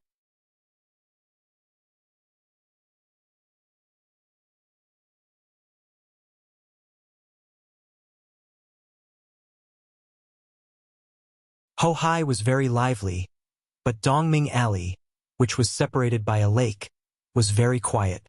This was the taste of old Shangjing. After cleaning up, when Shi returned to the west wing, the little fellow was lying in Qin Ruoying's arms, giggling in front of the TV. When the little fellow saw Shi come in, she immediately sat up, patted the bed, and shouted, Papa! Papa! Come and watch cartoons with me. Okay, Papa and Mama will watch with you. She got on the bed, and with Qin Ruoying, one on the left and one on the right, the little girl was sandwiched between them. The little fellow looked to the left and then to the right. This was the first time she had enjoyed this kind of treatment, so she was immediately very excited. Therefore, she turned left and hugged Shi, and then turned right and hugged Qin Ruoying. She tossed and turned on the bed, and was so happy that she didn't even want to watch cartoons. Looking at the little fellow who kept rolling on the bed, she suddenly turned his head and looked at Qin Ruoying. The feeling of tacit understanding came again. Therefore, she let her play for a while. Seeing that she was too tired to turn over, she gently touched her little face and said seriously, Nianyan, it's almost time for you to sleep. Hearing this, the little fellow immediately hugged Shi's arm, pouted, and said coquettishly, I don't want to. I'm not sleepy. I want to play for a while more. She really slept too much today. It was only 9 o'clock, so the little fellow was full of energy and didn't feel sleepy at all. She helplessly pinched her face, and Qin Ruoying secretly laughed. Children are really ignorant. Hindrance. Although he could use magic to make her sleep, she obviously wasn't in a hurry to do that, so he had to hold her and watch cartoons again. However, the animation on the children's channel was over, but the little fellow still didn't want to sleep. She had no choice but to order a Frozen movie for her. A Frozen movie lasted more than 90 minutes. When she finished watching, it was finally 12 o'clock. Papa, I'm sleepy. The little fellow raised her little hand and yawned lazily with her mouth open, and finally wanted to sleep. She was afraid of waking her up, so for the first time, he didn't take her to brush her teeth and wash her face tonight. The little fellow held her father in one hand and her mother in the other, and soon fell asleep. After gently covering her with the quilt, she patted her forehead with a meditation spell. Then, he sat up and said softly to the big cat, who was lying at the end of the bed, dozing off, Big cat, go out, and don't come back tonight. Meow. The big cat looked at him inexplicably. However, what responded to it was Shi's slightly murderous eyes. Meow. Seeing this, the big cat immediately jumped out.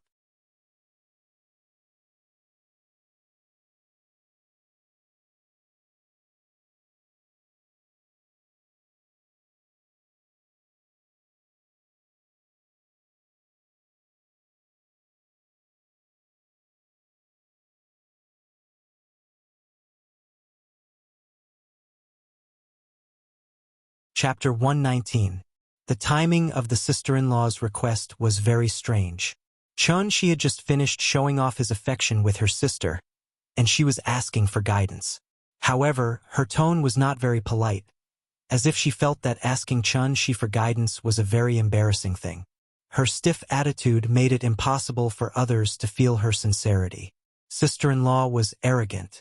Shi lowered his head and looked at her, but did not answer immediately.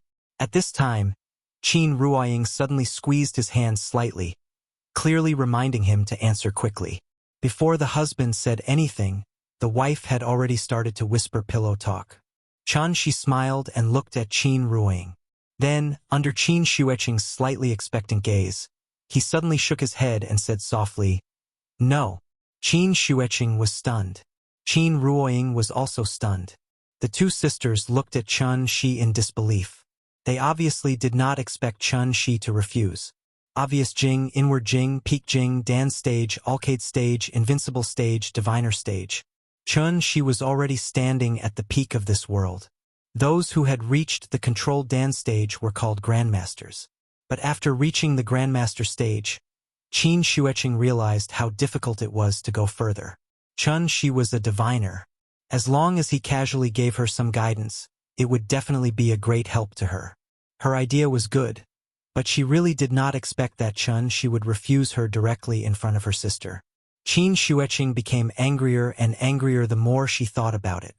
In a fit of anger, she immediately turned around and walked back to the east wing. Qin Ruoying knew her sister's temper, so she immediately pulled Shi, wanting to intercede for her sister. However, before she could say anything, Shi sighed softly and suddenly stopped Qin Xueqing. "I have never learned martial arts.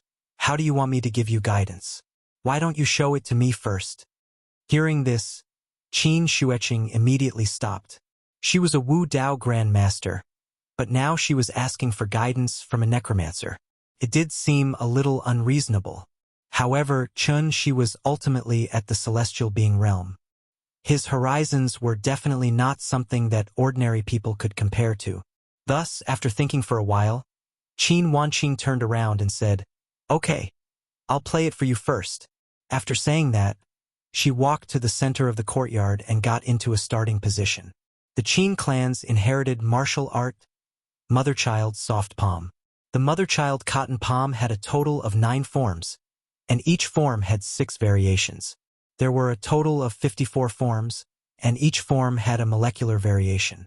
Therefore, the Mother-Child Cotton Palm had a total of 108 forms. In the small courtyard, in a slightly tipsy winter day, Qin Xueqing proudly stands alone, holding her breath.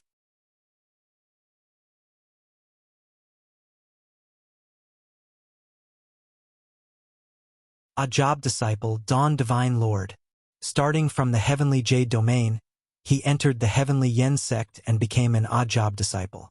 In the end, he stood out from countless odd job disciples and became an official disciple of the Divine sect, officially beginning his path of cultivation.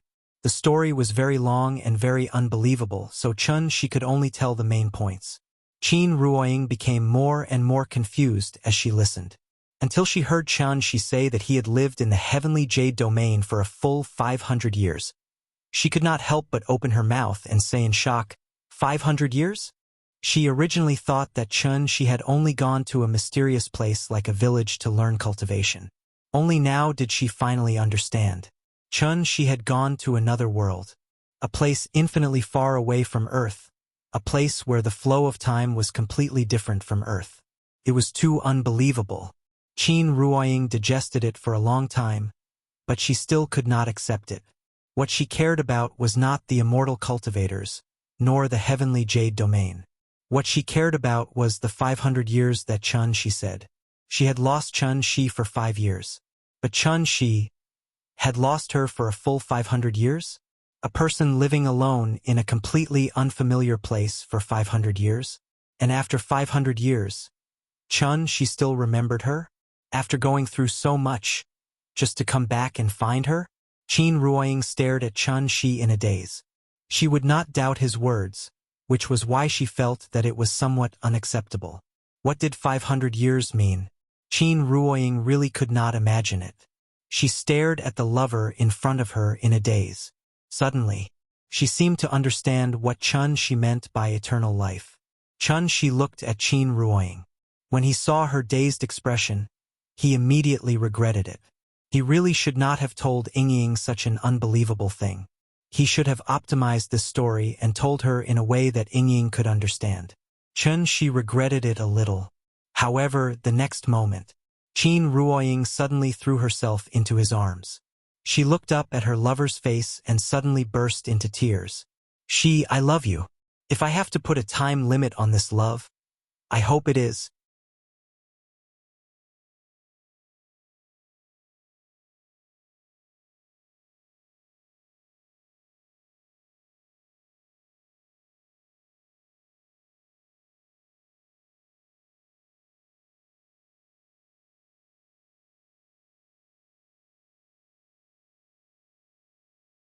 Chapter 121. Since Qin Yongyan could cultivate it, it meant that there was nothing wrong with the cultivation technique itself. The Sky Yen God Sect's cultivation technique was based on righteousness and there were no shortcuts. However, it was a path that led straight to the Mahayana realm. Of the two cultivation techniques, one was the foundational cultivation technique for new disciples and the other was the Sky Yen God Sect's secret scripture. However, to cultivators in the Qi refinement stage, there was no difference between the two cultivation techniques. The great Tao flowed like mercury and every grain was round. It was impossible for the Sky Yen God Sect to keep their cultivation techniques to themselves. Allowing new disciples to cultivate incomplete foundational cultivation techniques was undoubtedly a foolish method of self-destruction. Qin Yongyan could cultivate it, but Qin Ruoying and Qin Xueqing could not sense qi. This made Chun Shi very suspicious. If it was not a problem with the cultivation technique, could it be gender? However, that was obviously impossible. The Sky Yen God scripture did not have any requirements to be passed down to males and not females. As the sect master's daughter, Yu Zijin had cultivated the Sky Yen God scripture earlier than him. Before Chun Shi left, Yu Zijin had already successfully stepped into the divine transformation stage and was given the title of Goddess Zijin. What exactly was the problem? Chun Shi stood beside Qin Ruoying and looked at his lover's diligent appearance. The pressure in his heart increased. He could help her refine pills to forcefully raise her cultivation, but that would be meaningless. Was it really that difficult to sense qi? Chun Shi was at a loss. At this moment, the little guy who was sitting on the bed was suddenly amused by the cartoon and laughed a series of loud laughter. Chun Shi looked at the little fellow. After thinking for a while, he came to the little fellow's side and asked softly, "Nian, can you help Daddy with something?" Hearing this, the little fellow immediately jumped into Chun Shi's arms and laughed. "Okay, what can I help Daddy with?" Sit properly first and then follow Daddy's instructions to sense. Under Chun Shi's guidance, the little guy assumed a proper posture with his 5 hearts facing the sky. After that, Chun Shi gently rapped her with his true yuan.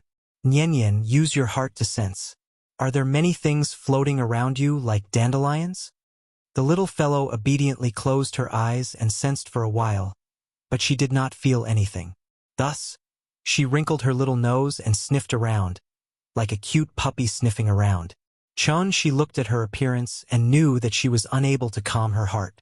Nian was still too young, and it seemed like she was unable to understand what he meant. Thinking of this, Chun Shi couldn't help but sigh, ready to give up. He actually wanted to let a child to try. However, the little fellow's happy's true. "Daddy, I see a lot of the bubbles." She did not it was that she was with her eyes was with Lin. The little fellow happily stretched out her fingers and kept poking in the air. Seeing this, Chun Shi was stunned. Nian, this naughty little girl, could sense the qi? Because he was a little suspicious of the little fellow's feeling, Chun Shi deliberately scattered his true yuan and guided her to find it. However, what Chun Shi did not expect was that the little fellow could actually accurately point out the location of each ball of true yuan. "It's so fun! It's so fun!" The little guy closed his eyes and started to shout happily. In the darkness, she felt that there were countless glowing bubbles around her. slowly flowing around her. Chun Shi withdrew his true yuan. The spiritual qi of heaven and earth was too thin, so the moment he withdrew his true yuan, the little fellow immediately lost her sense of the spiritual qi of heaven and earth. "Daddy, it's gone. The bubbles are gone." The little fellow pouted and opened her eyes. Then she lay on the bed, looking for the bubbles that came out of nowhere. Chun Shi looked at the little fellow silently.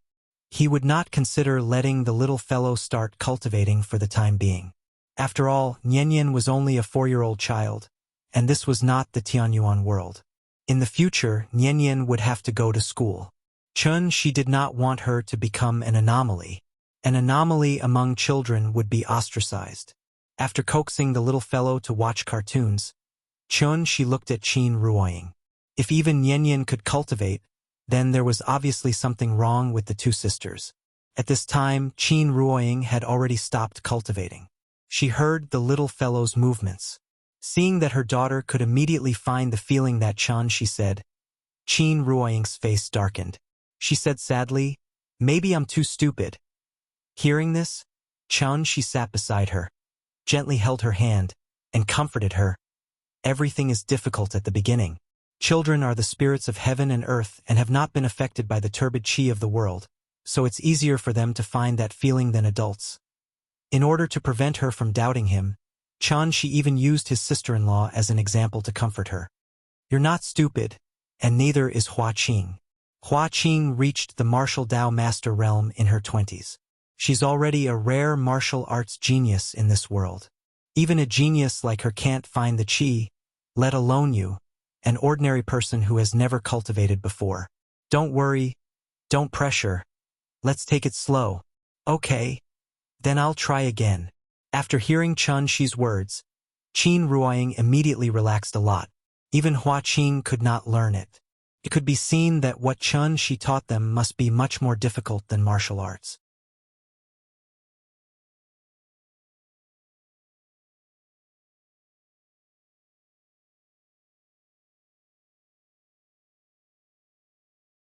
Chapter 122.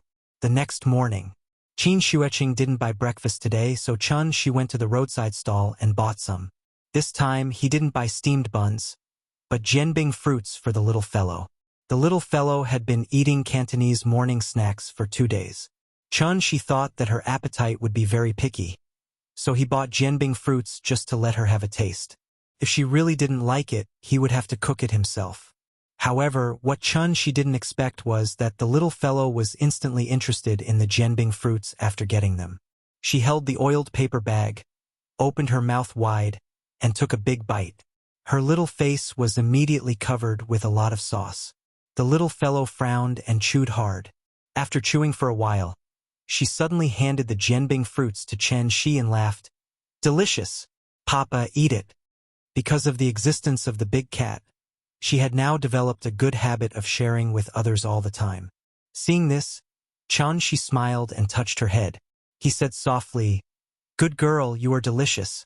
Don't get oil all over your body." "Okay." Nodding, the little fellow took the jianbing fruits and fed them to the big cat. At this time, Chun Shi turned to look at Qin Ruoying. Qin Ruoying just ate a few mouthfuls casually. Now she was sitting on the bed and cultivating again. It was not right to say that she was cultivating, because she hadn't even entered the door. Now she was still at the stage of looking for qi. This was actually a very boring thing, but in order to keep up with Chun Shi's pace, she had to work hard. Chun Shi saw it all in her eyes.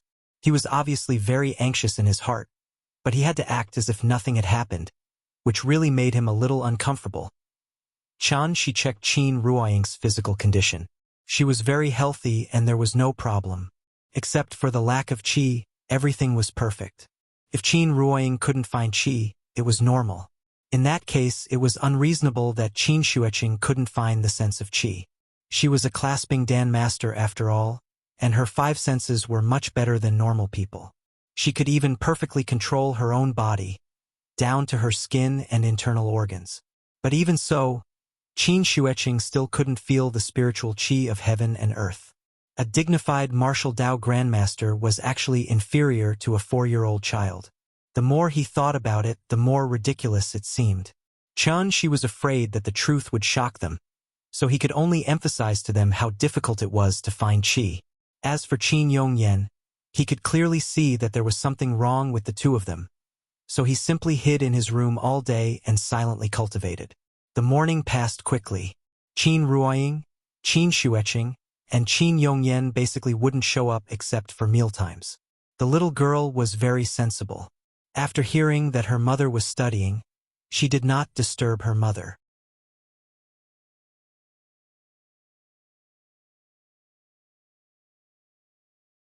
Why wasn't there any movement at all? She anxiously paced back and forth in the yard. After an unknown amount of time, the little fellow slowly woke up. She hurriedly ran to buy breakfast, then helped her get up and wash up. Qin Ruoying sat on the bed and looked at She who had finished her work. Suddenly, she sighed softly. After all, he was the one who slept beside her. So no matter how well She hid it, Qin Ruoying still keenly sensed that something was wrong with him. But she didn't say anything.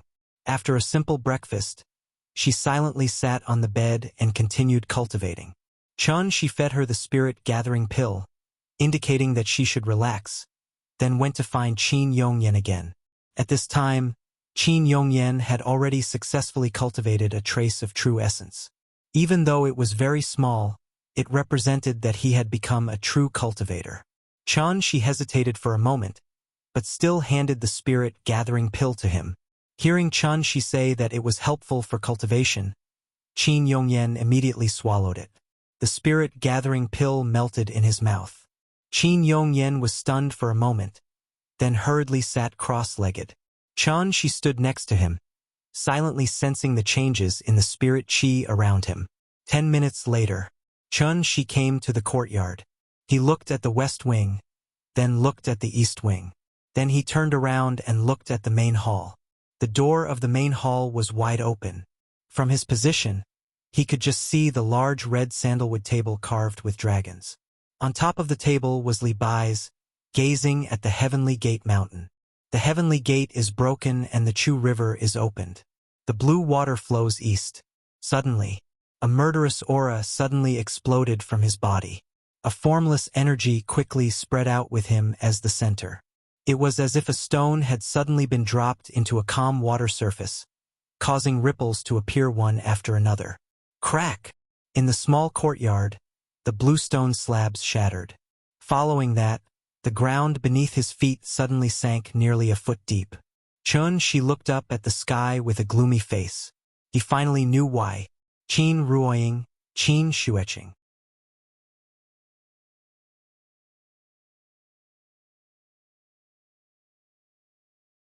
Chapter 123. Sai Courtyard. The blue stone floor in the inner courtyard was completely shattered, and the ground strangely sank nearly a foot deep. Because it was covered by snow, when the ground broke, it did not raise too much smoke and dust. She stood in the middle of the courtyard silently. This movement also alarmed the others in the courtyard. The little fellow was the first to run out. When she came out of the door, she saw the movement made by Shi. Wow! The scene in front of her completely shocked the little fellow. She opened her small mouth and opened her eyes wide, looking around curiously. The courtyard seemed to have been hit by a meteor. The closer to the center of the courtyard, the deeper the ground collapsed. The originally flat bluestone floor had been completely destroyed, and the collapse of the ground also caused a lot of soil to be turned up. It looked like the scene of a forced demolition. The little fellow stepped forward and carefully walked down the steps. She was very smart. She knew that the bluestone floor could not be stepped on, so she carefully stepped on the mud, and then by holding her hands flat to maintain her balance, she moved closer to Shi step by step. Because it was winter, the soil was frozen very tightly, so it became very slippery. If she was not careful, she would slip. The more she moved forward, the more difficult it was to move forward. The little fellow took only 2 steps forward, and suddenly she staggered and almost slipped. She waved her little hands and tried to maintain her balance, but after standing firm, she did not dare to move forward. Therefore, she had to stand there honestly, pouting and shouting timidly, "Papa!" Her voice was very small, but it suddenly pulled Chun-Shi's thoughts back. Chun-Shi hurriedly turned her head to look, just in time to see the little girl's pitiful appearance. So she quickly came to her side and directly carried her up. Chun-Shi carried her back to the steps of the West Wing, and the little fellow lay on his body, constantly looking back at the scene in the center of the courtyard. With her current experience, she obviously could not understand what was going on. So she could only ask with some doubts, "Papa, what's going on?" "Well, it's nothing. It was a small earthquake just now." "What is an earthquake?" Chun-Shi choked on her question. After thinking about it, he held the little fellow and shook her up and down. Then, he said with a smile, "This is an earthquake." Little rascal's head was shaking from his shaking, even more than when he was riding Big Cat. However, perhaps it was because of the experience of riding the Big Cat that the little guy did not seem to be afraid even under such violent shaking. Instead, he hugged Chun-Shi's head and shouted, "This is so fun!" Hearing this, Chun-Shi hurriedly stopped what he was doing, and then warned with a serious expression, "That's not right. Not fun at all. Earthquakes are very scary."